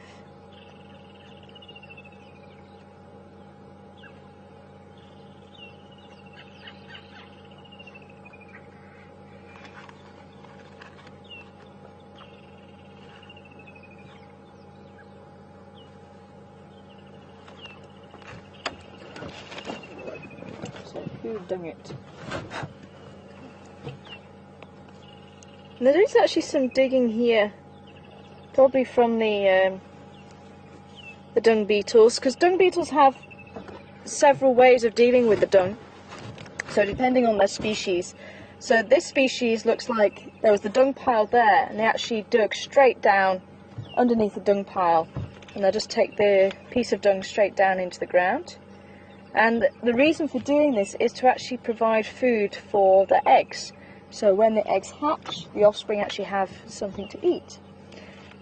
You also get dung beetles actually just laying the eggs straight in the pile of dung, which is why we avoid driving straight through the dung.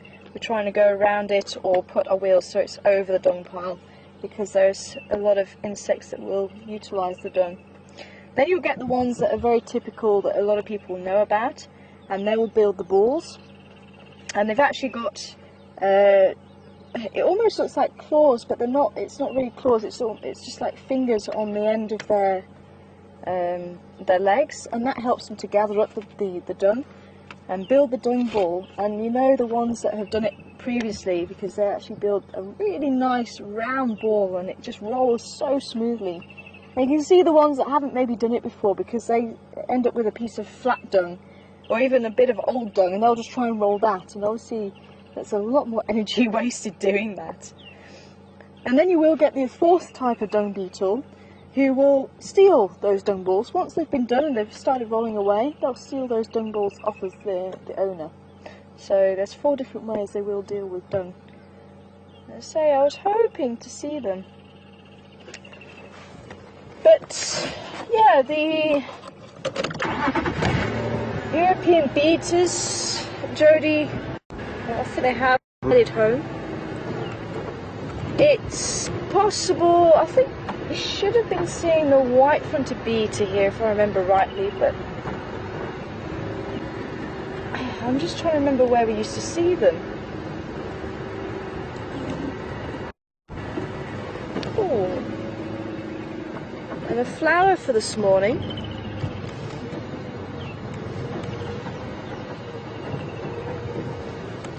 Quite a pretty flower. And it's a bit of a creeper, it creeps along the ground. Can you get that purple flower? Or am I a bit too close?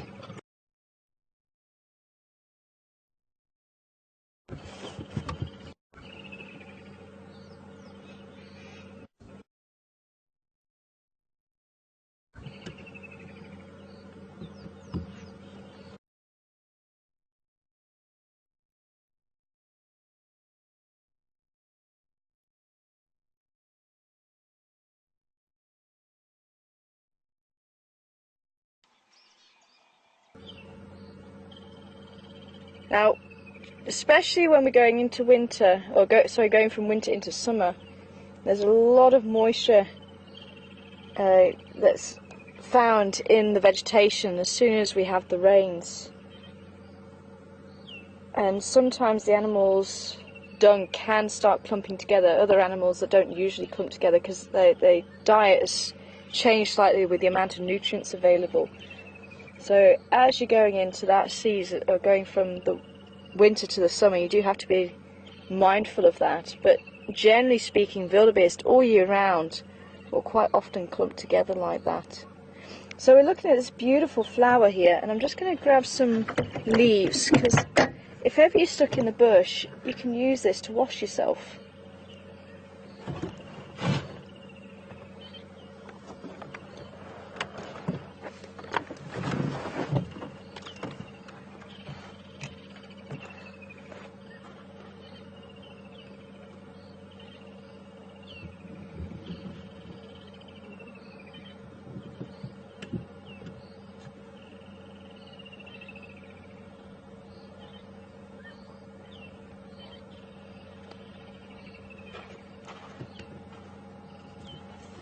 So if I can actually, I'm going to have to use water for this, so I'm going to have to stay outside the car.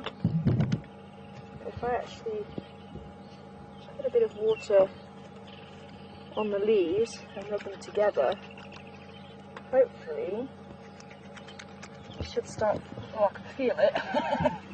There you go, can you see that's quite soapy, that substance, can you see that? This is bush soap. There you go. It doesn't feel very nice, but it does feel soapy. So, for those of you who are concerned about me playing with dung, there you go, I'm washing my hands now with a bush soap. So it's called it's got a number of names: the devil's thorn, the sheep's thorn, and I picked up a seed to show you why. And there you go, there's the seed. If I put it on there, it might be easier for you to see.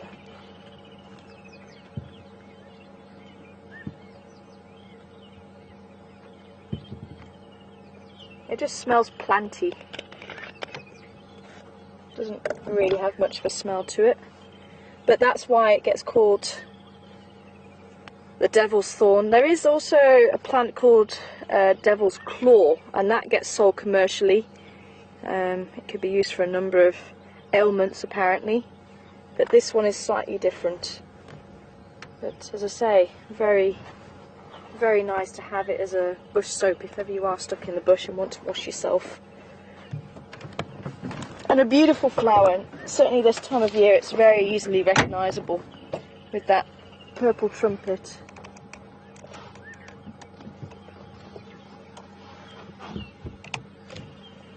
Quite pretty.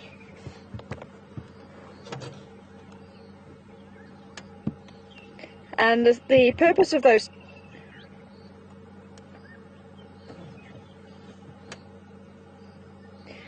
the reason why they have the two thorns is so that if animals walk over these seeds, they'll stick to the hooves, and that's possibly where it got the name sheep's thorn.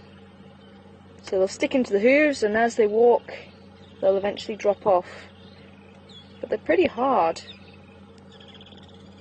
And a lot of people asking why I'm only picking up the herbivore dung and not the cat dung. Well, I've not found any cat dung yet, unfortunately, but I wouldn't pick it up anyway. The reason being, there's a lot of bacteria in carnivore dung because of what they eat. So you don't want to be picking up any carnivore dung. But herbivore dung, it's pretty much just grass or leaves. And that's about it.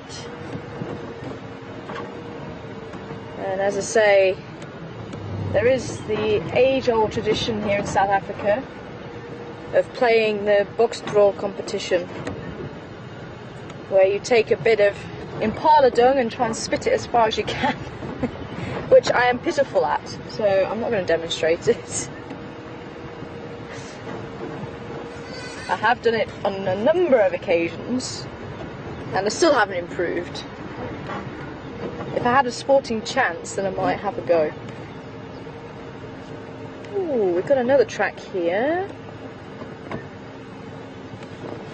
It's nice that the bush newspaper has been reset. You start to see a lot of the other tracks as well. This one is very characteristic. You won't see anything else like this. Are you able to get that line there? Am I still a little bit too far away? I should be able to get it. So in between the tyre tracks, there we go, yeah.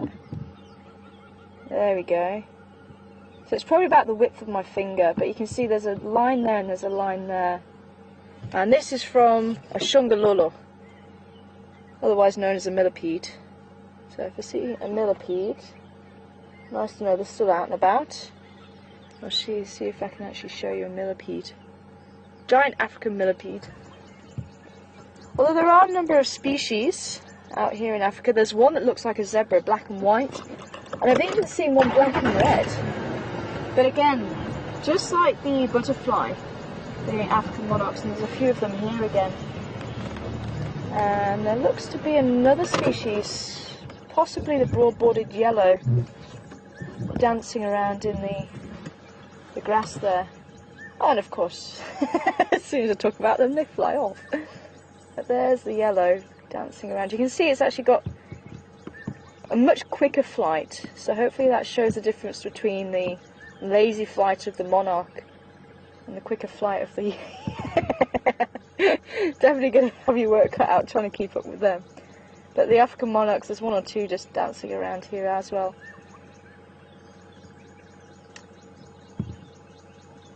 And these colours, these bright colours, are a universal warning all over the world.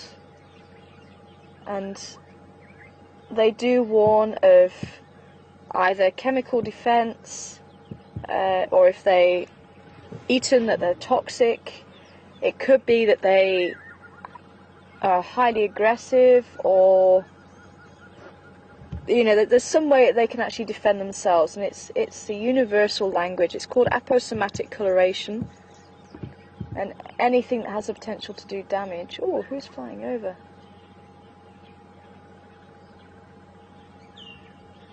Oh, it could well have been a lizard buzzard. He just flew straight over.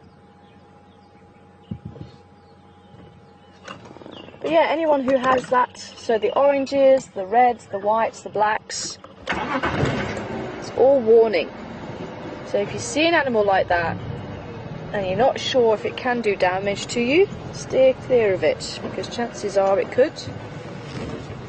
And if you're not sure, even if it is a mimic, you're best err on the side of caution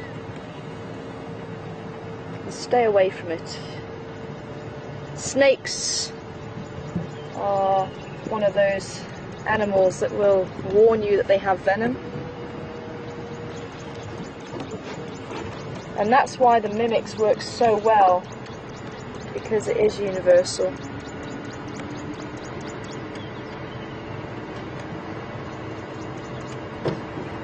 Oh, and I promised that we would show you hibiscus, and there's a few of them here actually, these yellow flowers.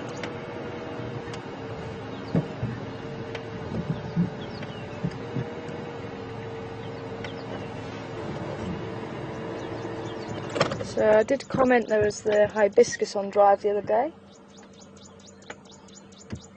And this is one of those species of hibiscus. Apparently you can get a hibiscus tea, I've never tried it. And even some of the hibiscus have the property of what I just showed you with the sheep thorn or the devil's thorn, that you can get the leaves and you can rub them together with water to create soap.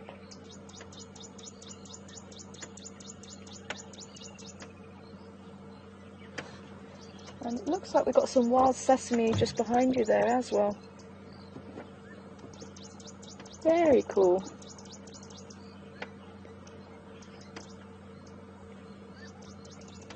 Almost looks like the trumpet of a foxglove. Let's move back a little bit.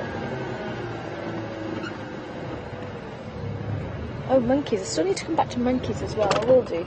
But yeah, that little trumpet flower again. A little bit further back, a little bit on there. Yeah, there you go. That's wild sesame. Foxglove, we do get wild foxglove. Stands a little bit taller than the wild sesame.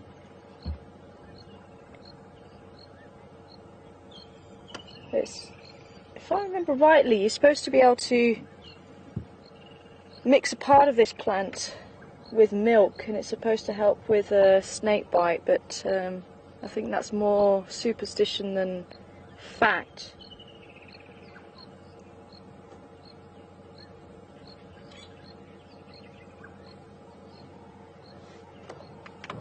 And there are 3 different types of venom that snakes do have, just while I'm thinking about it.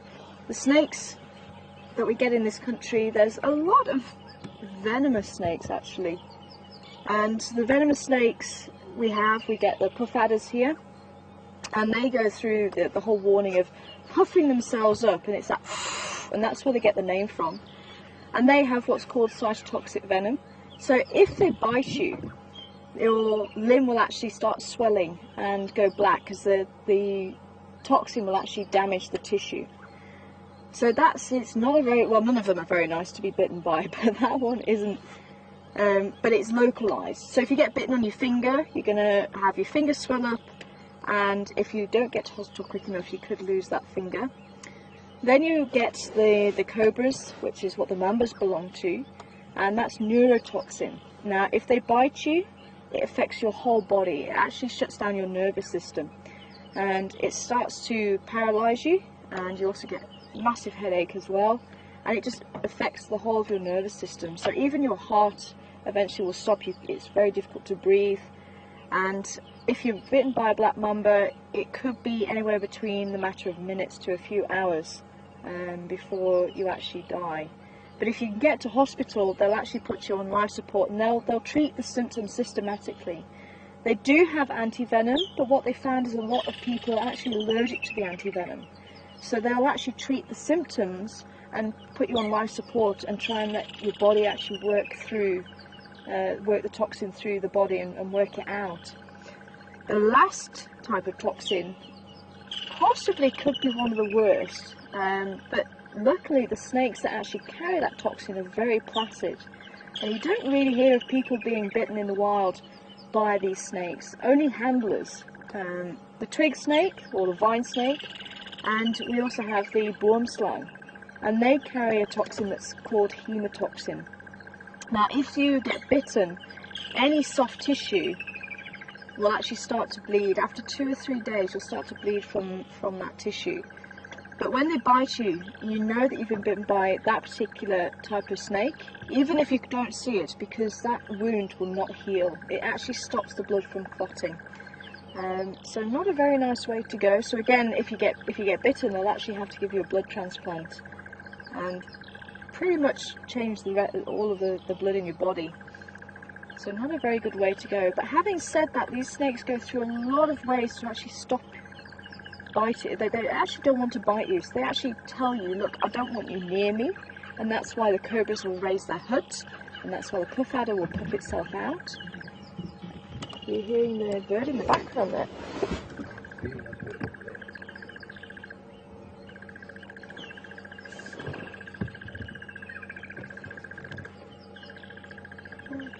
him. Where is he?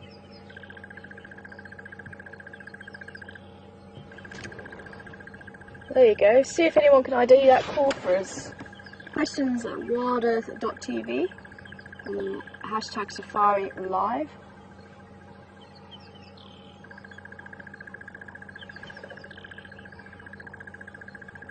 Who's that bird calling?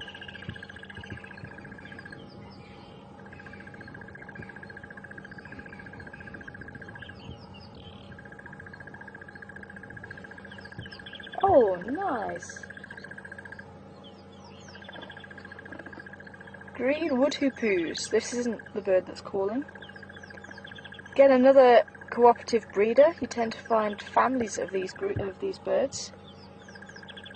And you can see that long curved red bill, and you can see exactly what you're using it for. They're probing inside the wood to see if they can find any grubs, and that bill is very sensitive. And the white on the wings and on the tail, again, very characteristic. And you see 3 or 4 of these all flying together, you know you've got yourself a green woodhoopoo. Even if the sun's not shining on them, they are metallic green when it does. It's slightly bigger than the helmeted shrikes we saw the other day.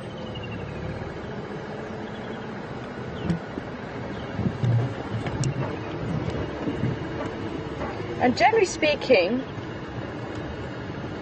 mainly when people get bitten in the wild, it's because they're trying to kill the snake to try and get rid of it, and that's when most people get bitten. I mean, obviously there's going to be 1 or 2 other cases that aren't like that, but mainly if you hear about the cases, it's because they've tried to kill the snake, or they've picked the snake up if it's pretending to be dead, like the wrinkles, like the opossum does.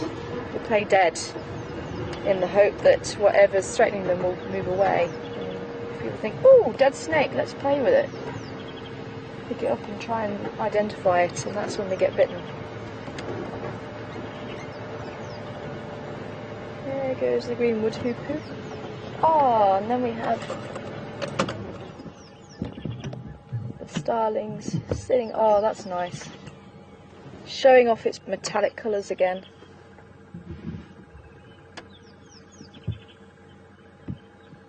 Now again, the layers in their feathers cause them to be metallic like this. So Jodie was asking about the bee-eaters earlier. The bee-eaters get their colours because of what they eat.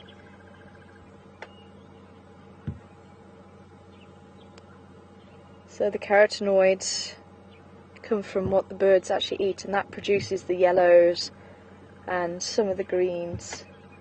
But the metallic colours like this is the layers of keratin within the feather. And the keratin also helps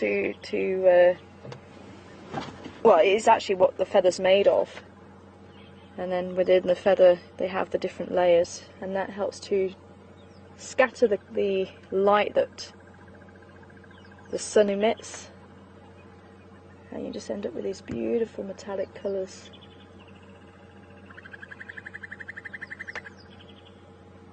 Yeah, I think our bird is somewhere very close by now. It's following us. I can't see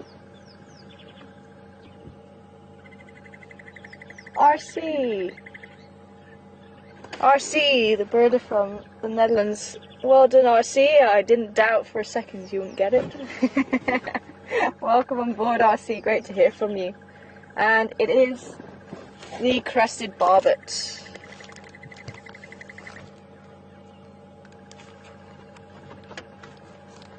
Crested barbet. Let me just see if I can find him here. 273. There we go, a crested barbet. This one here. So I'll see if we can stay with you as we head down to Gowrie Dam. I'm really hoping the signal will hold so we can maybe see if we can do a bit of birding. I'll see what's down by Gowrie Dam. I was hoping maybe we'll be lucky with somebody having a poke around here, but we might just come back up and have a drive around, because you never know what is around. And even though we drive the same roads. They change constantly because of the animals moving backwards and forwards constantly. And there was a troop here, but I believe they've moved off now. And sometimes those troops can get up to about 100 strong, but it was always a very small troop here, and it was always fragmented.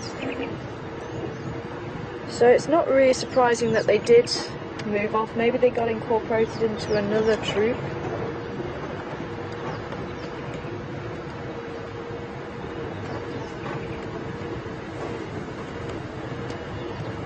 But yeah, we don't seem to see the baboons very often nowadays. The Samanga monkey, I think there's one or two pockets in the Greater Kruger where the Samanga monkey occurs. Sykes monkey is its other name, but it tends to be a more forest-dwelling monkey. So it's not really a savannah-dwelling monkey, which is where we are. We're in savannah. Oh, we have a buffalo. And that's where our impala herd are. Let's see, having a drink first thing this morning. Well, there you go, away bird. Well, well. Still no sign of our bull Eddie. I'm glad we got to see him when we did then. But as I say, he was very erratic. Moving this way and that way. And then of course we have the two primitive monkeys. They're known as prosimians before monkey, which is what the lemurs also belong to, the prosimians. And they are, I keep wanting to say nightjar. They are the nutharpies. That's why I'm having the nightjar in my head. The bush babies, otherwise known as galagos, or galagos, depends on how you want to say it. And there is one buffalo.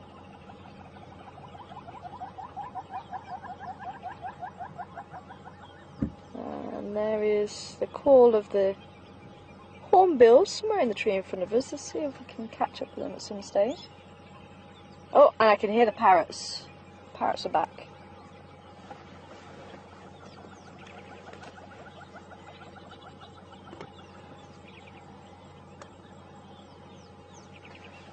I told you, every time I make my way down to the dam, those fish eagles are no longer here.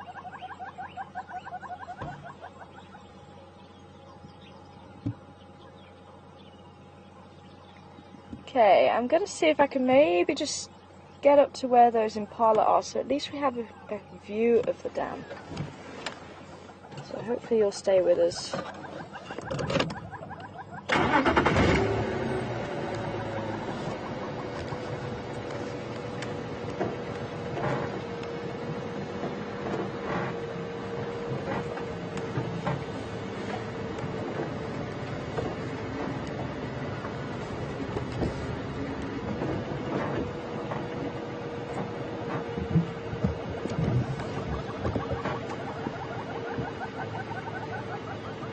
I love that call.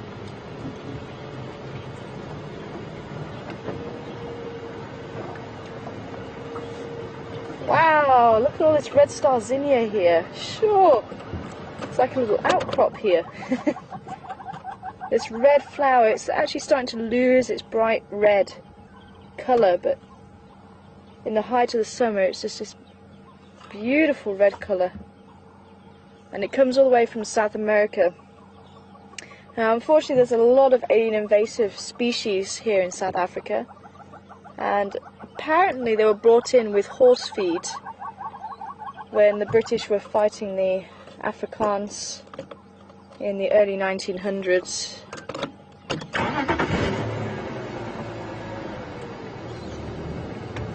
And the jacaranda also came in. It's probably quite a famous tree, and a lot of people think it is South African, but it's actually South American.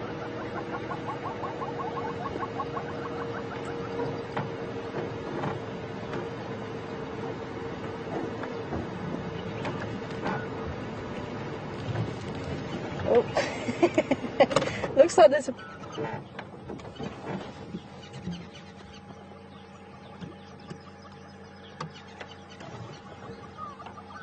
There's a few people asking about the buffalo weaver nest. Yeah, we'll see if we can have a view of that in a second. But there seems to have been a bit of a rivalry between one of these starlings and the hornbill on the log there. So there's obviously something tasty inside there that both of them want.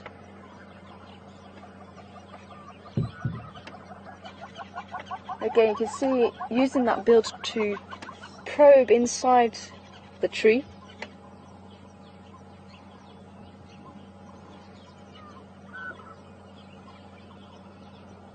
There might be anything tasty under there. Mammal, lizard, insect.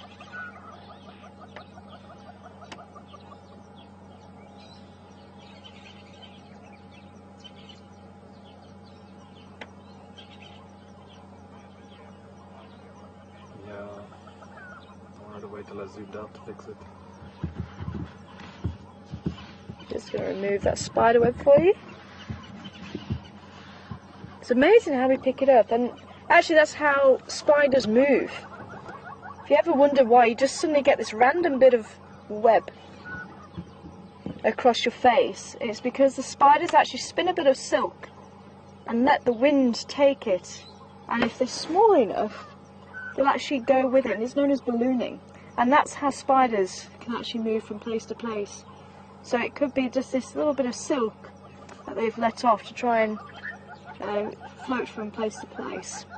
It could be that they're actually letting out the silk so that it will actually go across to another part of the bush or to the tree.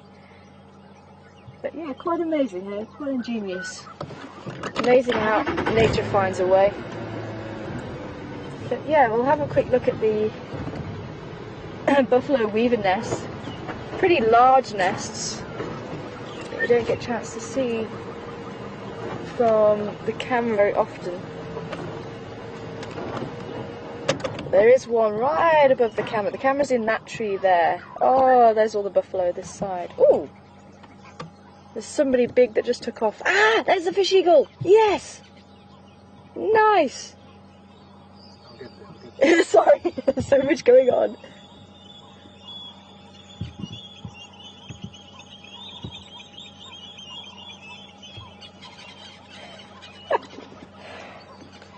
Shame, with that fish eagle taking off, the thick knees panicked.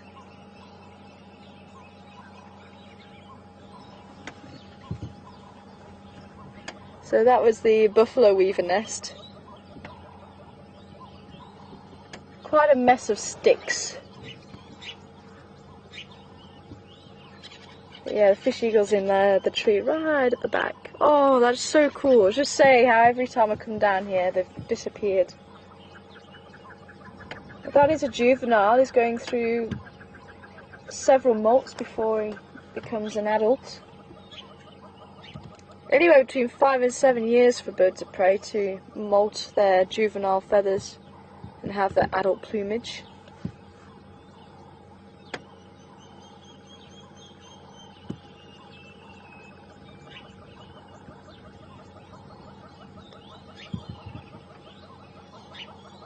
Am I hearing a squirrel?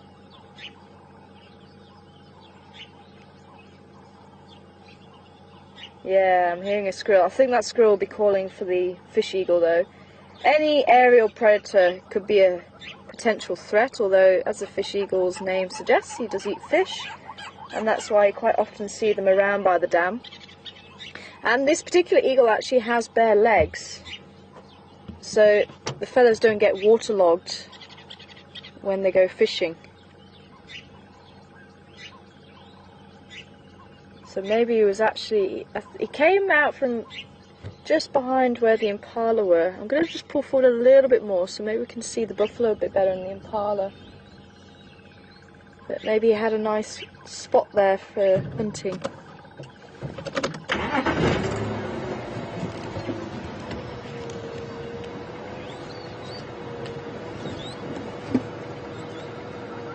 Oh, yay! Come on, parrots, come and sit in this tree here.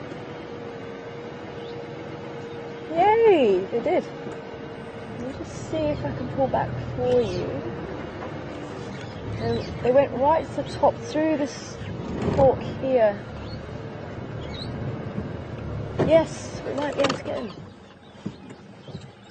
There we go. Brown-headed parrots. You can see that beautiful lime green.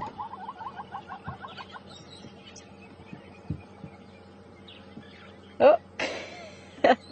And here comes a big buffalo.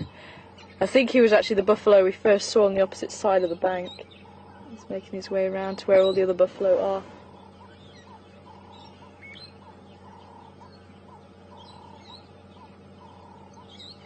You can hear that high-pitched squawking, typical of a parrot. And they'll be eating the seed pods and any fruits that they can find in the trees.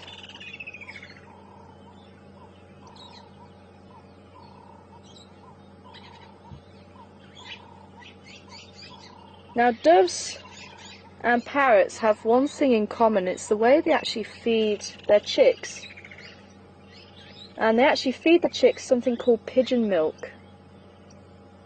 And it actually is secreted by glands in the throat. Rather than, you know, most birds will go and find grubs to go and feed their chicks, but the parrots and the doves and the pigeons feed them this pigeon milk that they produce themselves.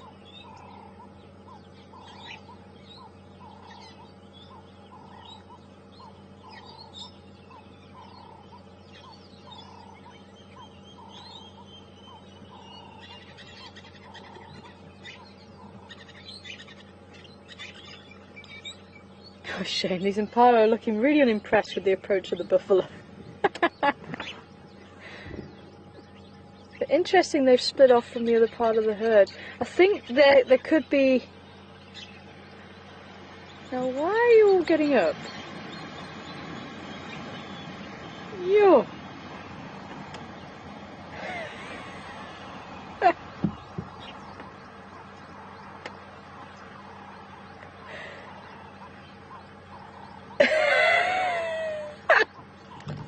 I think he's looking really unimpressed because he's just come from there.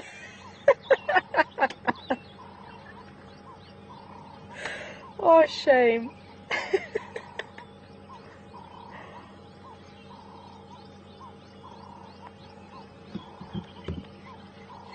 The impala seem to be a little bit edgy now. I don't know if it's because something startled those buffaloes. I don't know if maybe someone was half asleep and maybe heard us. Or whether something actually came up to them in the water. We did see them run out of the water, yes, when was it? It was a few days ago.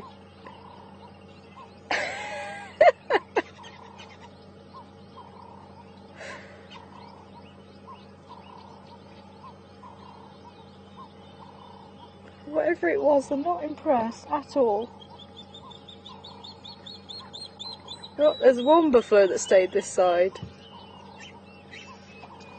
Maybe it was something in the water.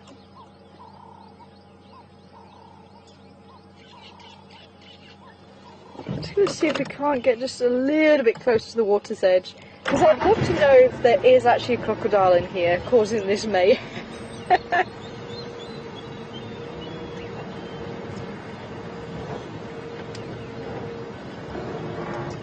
But I do wonder if there's some salt or something here that some impala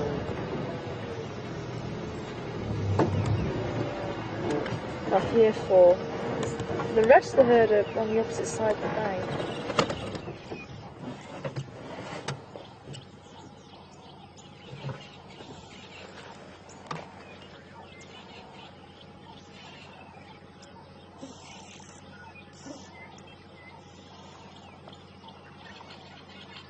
Hi Mariana, welcome on board this morning, and Mariana wanted to know what tree that the parrots were in. I'm just going to have a quick check for you.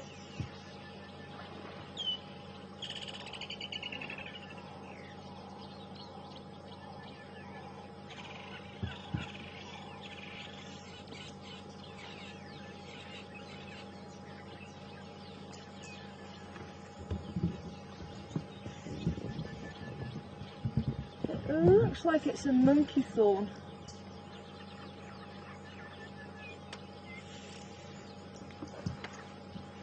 Yeah, another type of acacia, the monkey thorn. I'm just trying to remember its proper name. It's one that I've not seen for about 3 years. I think it's a black monkey thorn, if I remember rightly. So I'll double check the pods for you. And you can hear that high-pitched whistling from the thick knees. I'll see if I can find some thick knees for you. I think they're on the other side of the bank. But these balls are settling down again.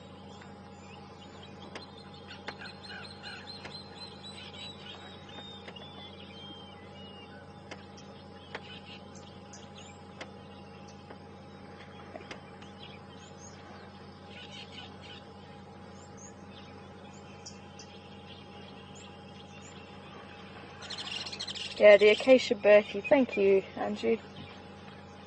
The acacia berkey being the black monkey thorn.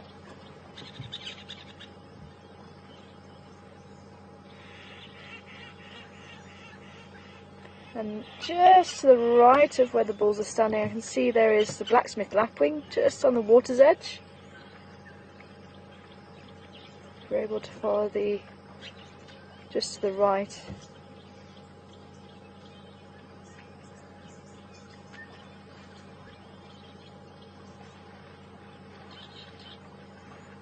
I don't like they were settling down. I'm sure they will. I think they're just getting very irritated by flies. Oh, hello.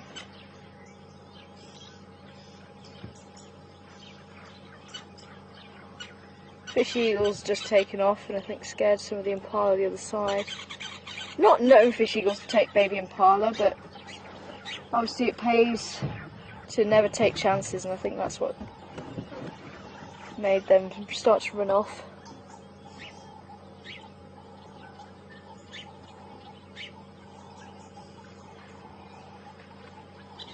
But it just goes to show how alert these boys are. I mean, they were all sleeping on the bank, and the next thing that we're all charging, and that is very typical of the buffalo. They are herd animals. If one goes, they all go, and the last question's later.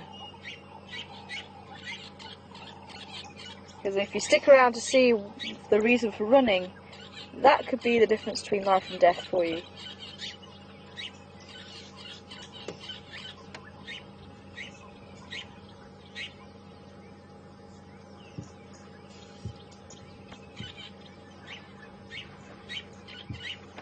Hi Joe, welcome on board to you, all the way from Canada. Ah, there we go. Once it's down, they all should start following. Joe would like to know if we put any salt blocks out on the reserve, and I'm wondering if that's what happened here, or unless it's just a natural salt point. We do get them. But some reserves do put salt licks out just to help supplement, because some of the reserves aren't as large. I'll be surprised if they do put salt licks out. I don't remember them putting salt licks out. So I think this is a natural area where the salt does occur. Or at least minerals occur. But I don't see any areas where they've been licking, because usually it would be quite bare. So maybe just very sweet grass there. But some of the smaller reserves don't have the large boundaries, and they don't incorporate these nutrient-rich areas. So they have to supplement to make sure the animals do get the minerals that they need.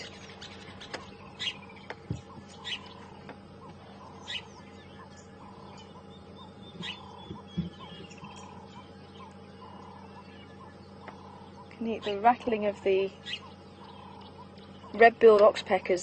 There's one or two sitting on the back of the buffalo, or they were. I think they flitting between the impala and the buffalo.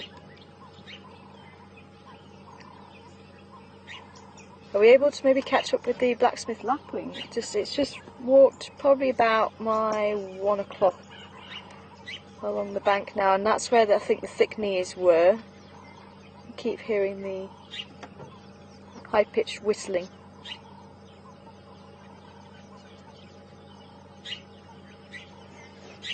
There he goes.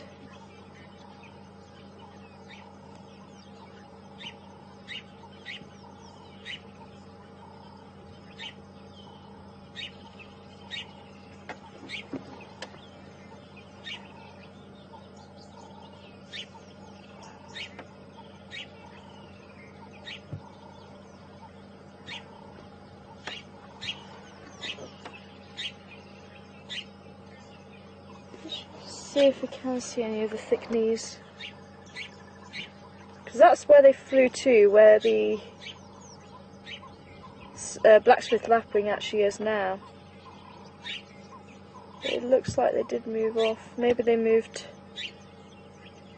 further back.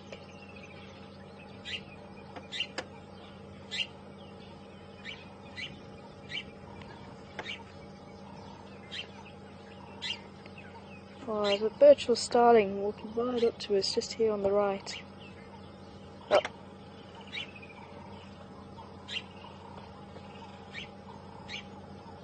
Oh, beautiful. Just bobbing around there.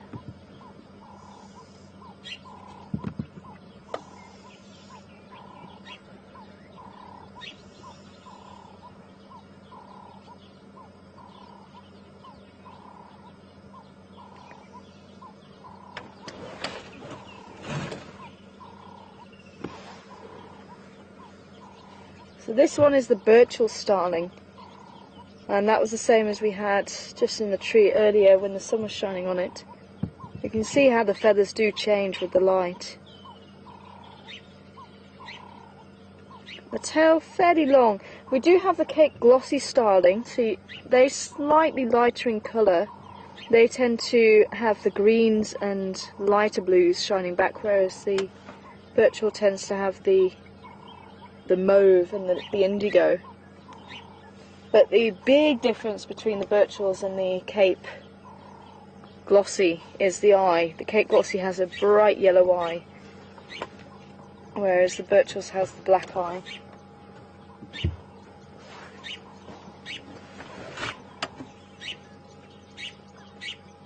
There you go, they're all sitting down now.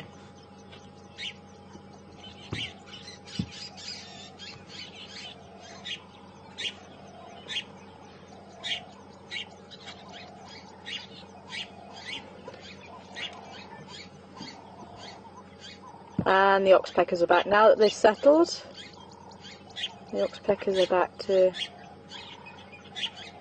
take off any ticks and parasites. Oh, shame, he's actually... Sorry, I thought you were on that group again. There was one or two just around the eyes of the buffalo. It really can't be comfortable having them sit around the face all the time.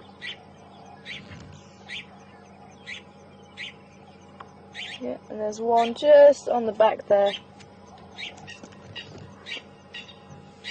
checking for any parasites around the anus.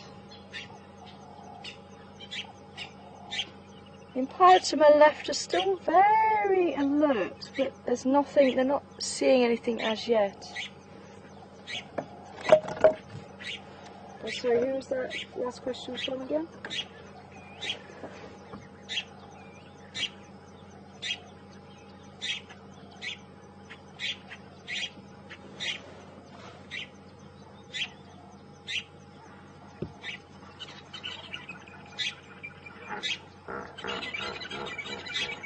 Kim!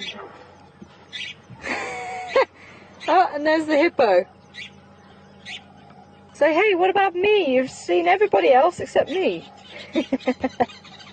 Kim from Chicago, welcome on board, Kim. And Kim was noticing that one of the buffaloes split off from the rest of the herd. Is that normal? And yes, it is, Kim. But I found it highly amusing because he was obviously where the buffalo have gone to now, and he slowly made his way around here, and it looked like he was going to go and join them, and then they got spooked and ran across to the other side. But it looks like he's now decided, you know what, I'm going to stay this side anyway. I don't think it would have been the hippo. We would have seen the hippo in those shallows. At least he's back. Oh, here he comes. Maybe... I wonder if we're going to see any interaction with the hippo and the buffalo this side. But you can see his back is actually starting to come out of the water, so that's why I don't think it was him that caused the commotion. Where are you off to, Mr. Hippo? But certainly opening his mouth, making the noise, that was displaying, saying, you know what, this is my territory. So he might just be coming to back it up. Or he might just be finding somewhere nice just to lie and sleep. Let's see what he's going to do.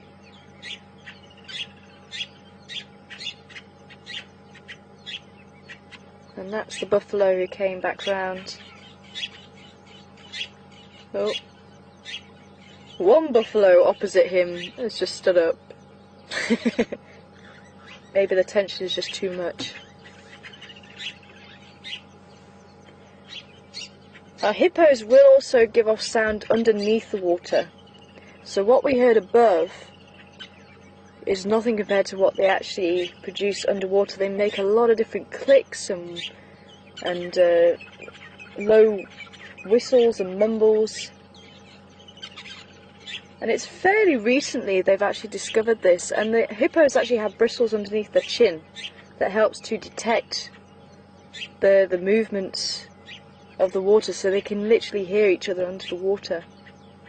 And they use the bristles under the chin just to detect that. You can see they've got relatively small ears, but they don't really need to use them because they've got those hairs under the chin. And they don't really communicate on land as far as we know, apart from leaving their dung behind. And hippos do something quite interesting with their dung. They actually spread it. They'll kick their tail backwards and forwards and spread the dung. And they'll do it whether they're in the water or on land. But no one's really sure why they do spread it around on land. But I actually think it's just a natural reflex. As soon as they go to the toilet, the tail flicking is automatic. But they're highly territorial when it comes to the water.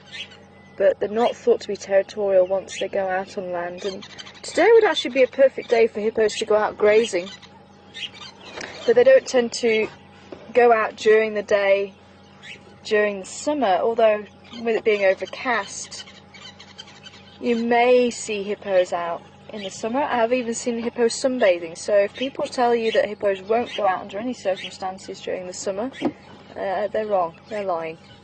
I've seen them snoozing on the side of the bank, getting a few sun rays, but they can't go too far away because their skin is very sensitive and they do need that protection of the water, and that's why they do spend time in the water during the heat of the day.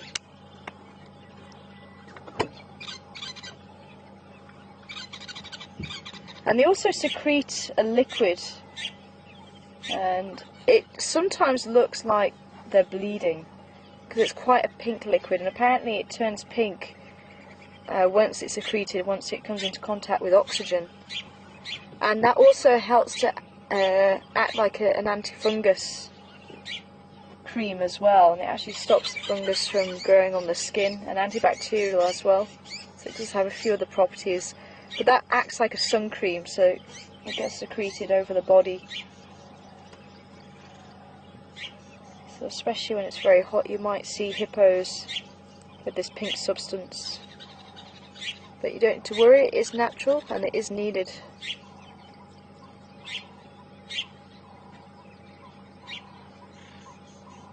Well, these bulls are settling now.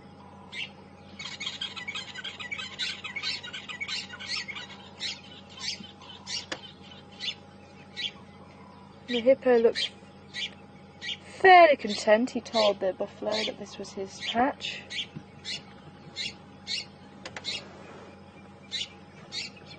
And the buffalo would have gone out and eaten grass as well overnight, same as the hippo.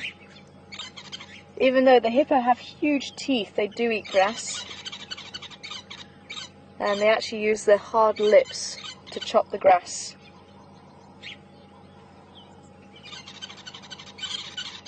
But the hippo doesn't ruminate. The hippo isn't capable of chewing the cud like the buffalo are doing. That's what you're seeing them doing now.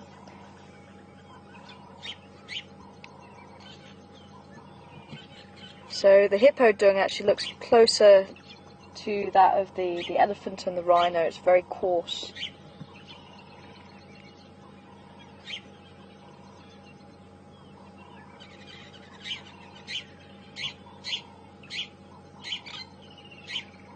There you go. You can see those red-billed oxpeckers running around all over the body.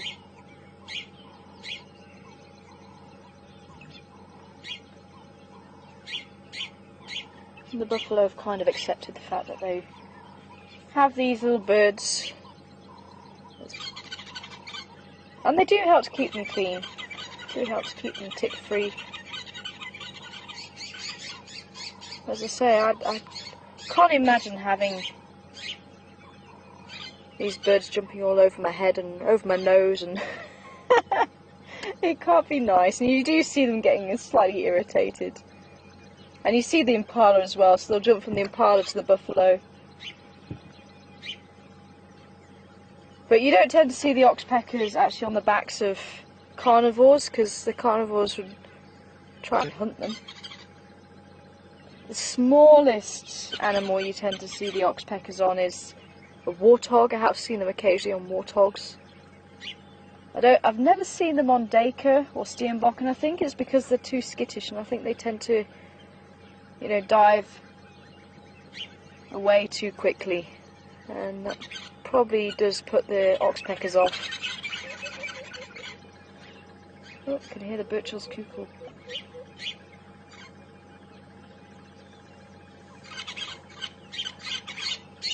But the oxpeckers will spend most of their life on the animals. They'll tend to go back to the trees to roost at night. Unless there's no trees available, then they'll sleep on the animals. They'll also nest in the trees. And again, they are also another community cooperative breeder. So the parents will have the offspring to help them rear the chicks.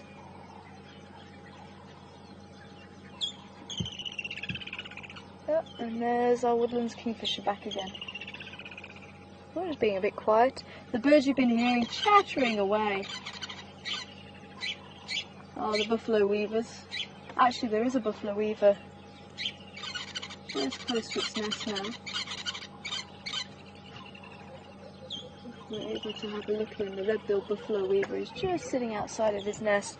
I keep seeing them bring bits and pieces back every so often. Yeah, there we go, there's one coming in now.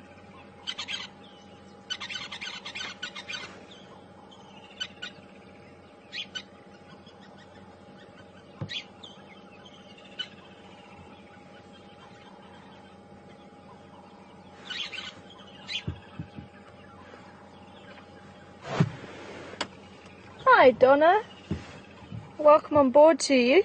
And has the secretion of the hippo's skin to help them protect them from the sun, has it ever been researched for antifungal or antibiotic properties for human use? And I don't think it has, not to my knowledge.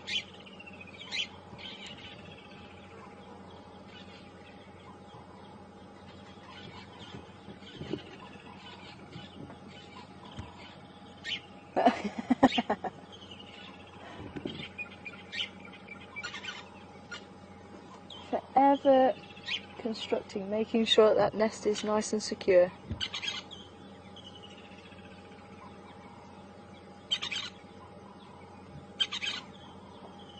Well, should we take another wander up towards the quarantine area and just see if there's been any animal movement in the last half an hour or so? Everything seems to be fairly peaceful here. Thank you very much for that flyby, little buffalo weaver.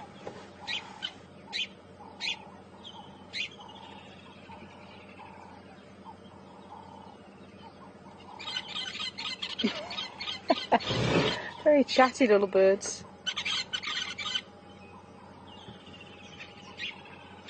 I couldn't honestly tell you where on earth the entrance to that nest is.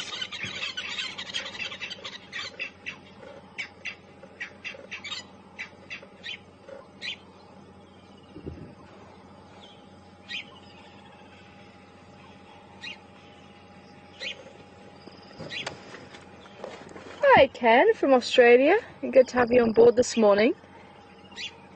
Interesting question, not thought about it. Do the buffalo put their rumps into the water to try and stop the ticks and biting insects and oxpeckers from getting there? I think it's just to help cool them down, to be honest. It's probably just the most coolest way to sit, so that most of the body is in the water, but also it means that they can look at what's approaching, because obviously they do have the protection of the water behind them, so they can actually check what's on the bank approaching them. So I think there's two reasons for it, but it could well be to stop the oxpeckers, but as I say, the oxpeckers will jump all over the body as well, so I don't think they really have that in mind.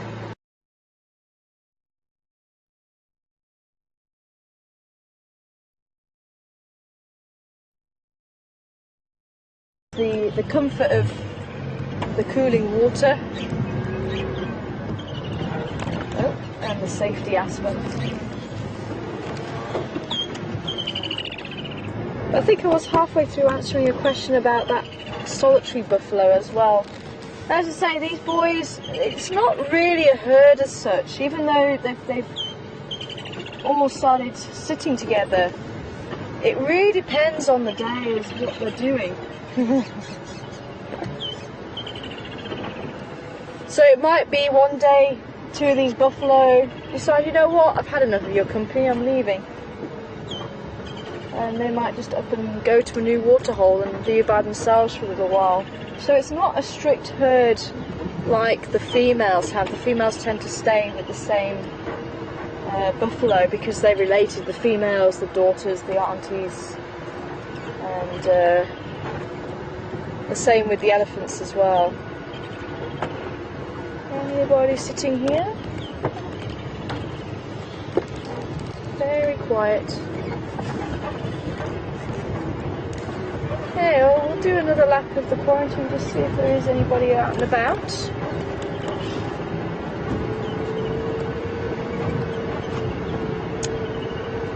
And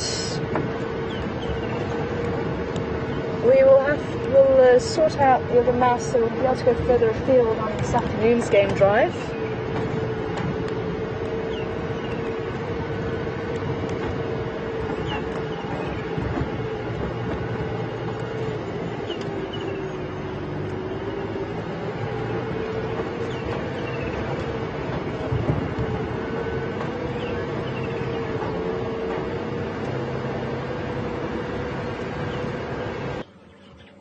On the top of it, yeah. Just to the right, there it goes, and there's one still there. Yeah. It might still be a little bit far away. What I have noticed, they don't tend to like the vehicle, they tend to fly off just as I approach. Yep, red-faced mouse birds sitting in the bush. There he goes.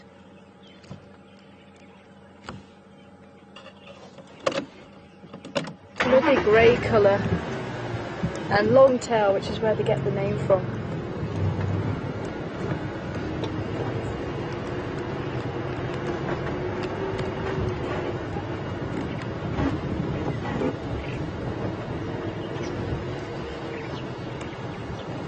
Hyena activity, they're going that way.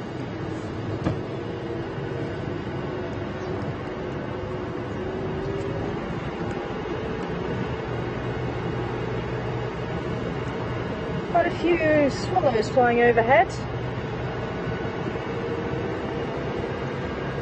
Maybe the barn swallow may have already left, so that's the one that heads back to the door.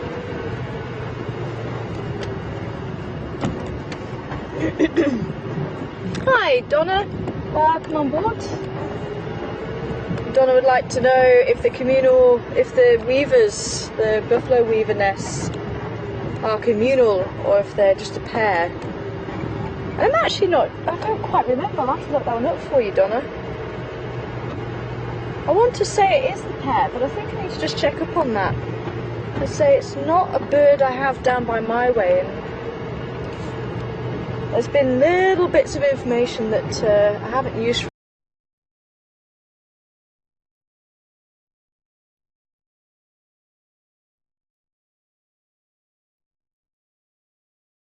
Because there are so many nests. But I will see if I can double check that. Or if someone could just quickly look it up for me. More. Oh, they are communal nests. Thank you very much. So they are communal nests. I say it is very difficult to see the opening. And obviously those nests are pretty big. So there you go, Donna. They are communal nests. Just keeping a lookout for any movement. I'd love to find a little kitty cat for you guys. Out and about around quarantine.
Here. Ooh.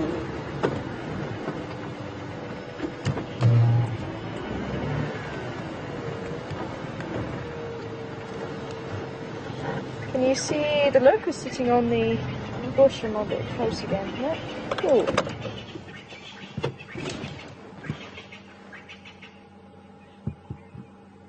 Elegant locust. Absolutely stunning. The colours on this. Ah! I'm just saying he had this in his room.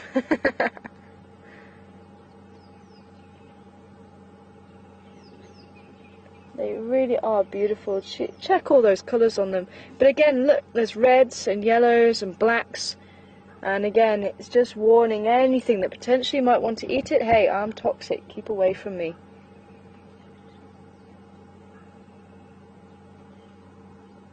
It looks like it's sitting on a young apple leaf, and the apple leaf, I'm not going to take a leaf now, but if I can find another apple leaf, I'll see if I can take one of the leaves and crunch it for you, because it actually sounds like someone biting an apple. That's where it gets its name from.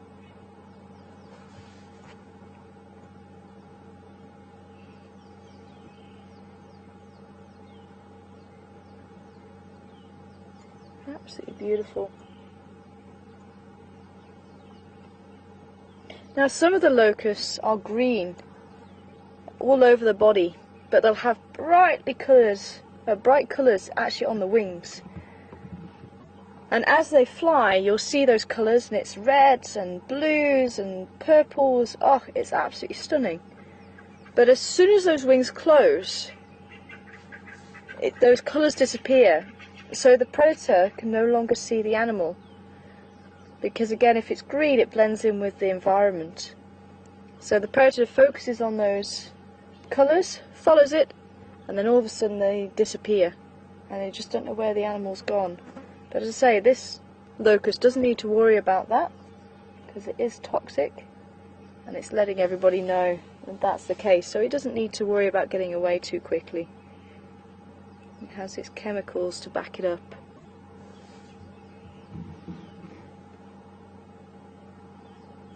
And aposematic coloration, that's what this is. Aposematic just means away sign. That's what it translates as.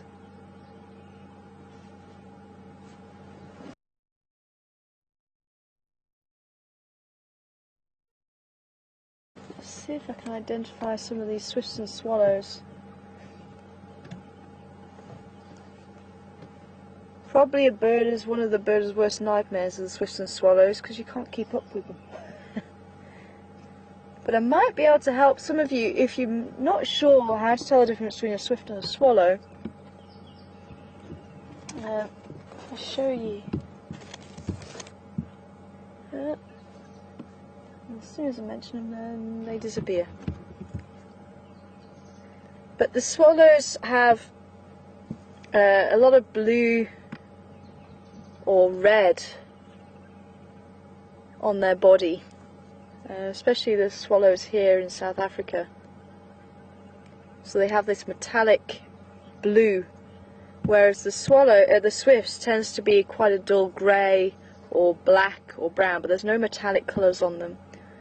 Also, the wing shape is slightly different with the swifts and the swallows. The swifts, it's more of a sickle shape, it's quite a delicate arc, whereas the swallows, it kind of makes a right angle. I should really have been prepared, shouldn't I? And the swifts have a very long tail streamer, whereas the swallows can have fairly long, but they tend to be a lot shorter, and you see almost like a blunt V rather than a long drawn out V. So 292, if I could quickly show you this. And swallows will perch, whereas swifts are incapable of perching. But yeah, their wing shape, it almost comes up and then kind of does an angle and then comes down again. So it's kind of straight, straight, straight. Whereas the swifts, it's nice and fluid and a very, very pretty arc. But it sounds like we're coming towards the end of our drive. I'll just quickly show you the swifts 249. Ah, come on! There we go. So there's the fluid arc I was telling you about.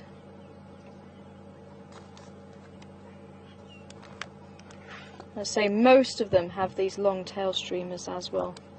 Only one or two that have blunt tails. As I say, they are the general rules.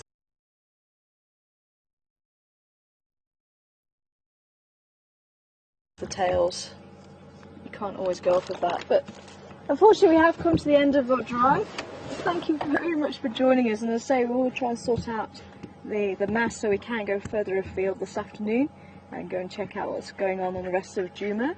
But I hope you've enjoyed trundling around the quarantine, and we had a beautiful bull ellie and obviously the water buck as well. Thank you for all your questions, and thank you to Brian and the thumb on the camera, and back in front of control we had Andrew, and from myself, Tara. Take care everybody, and we'll see you again this afternoon on Wild Earth. Bye for now.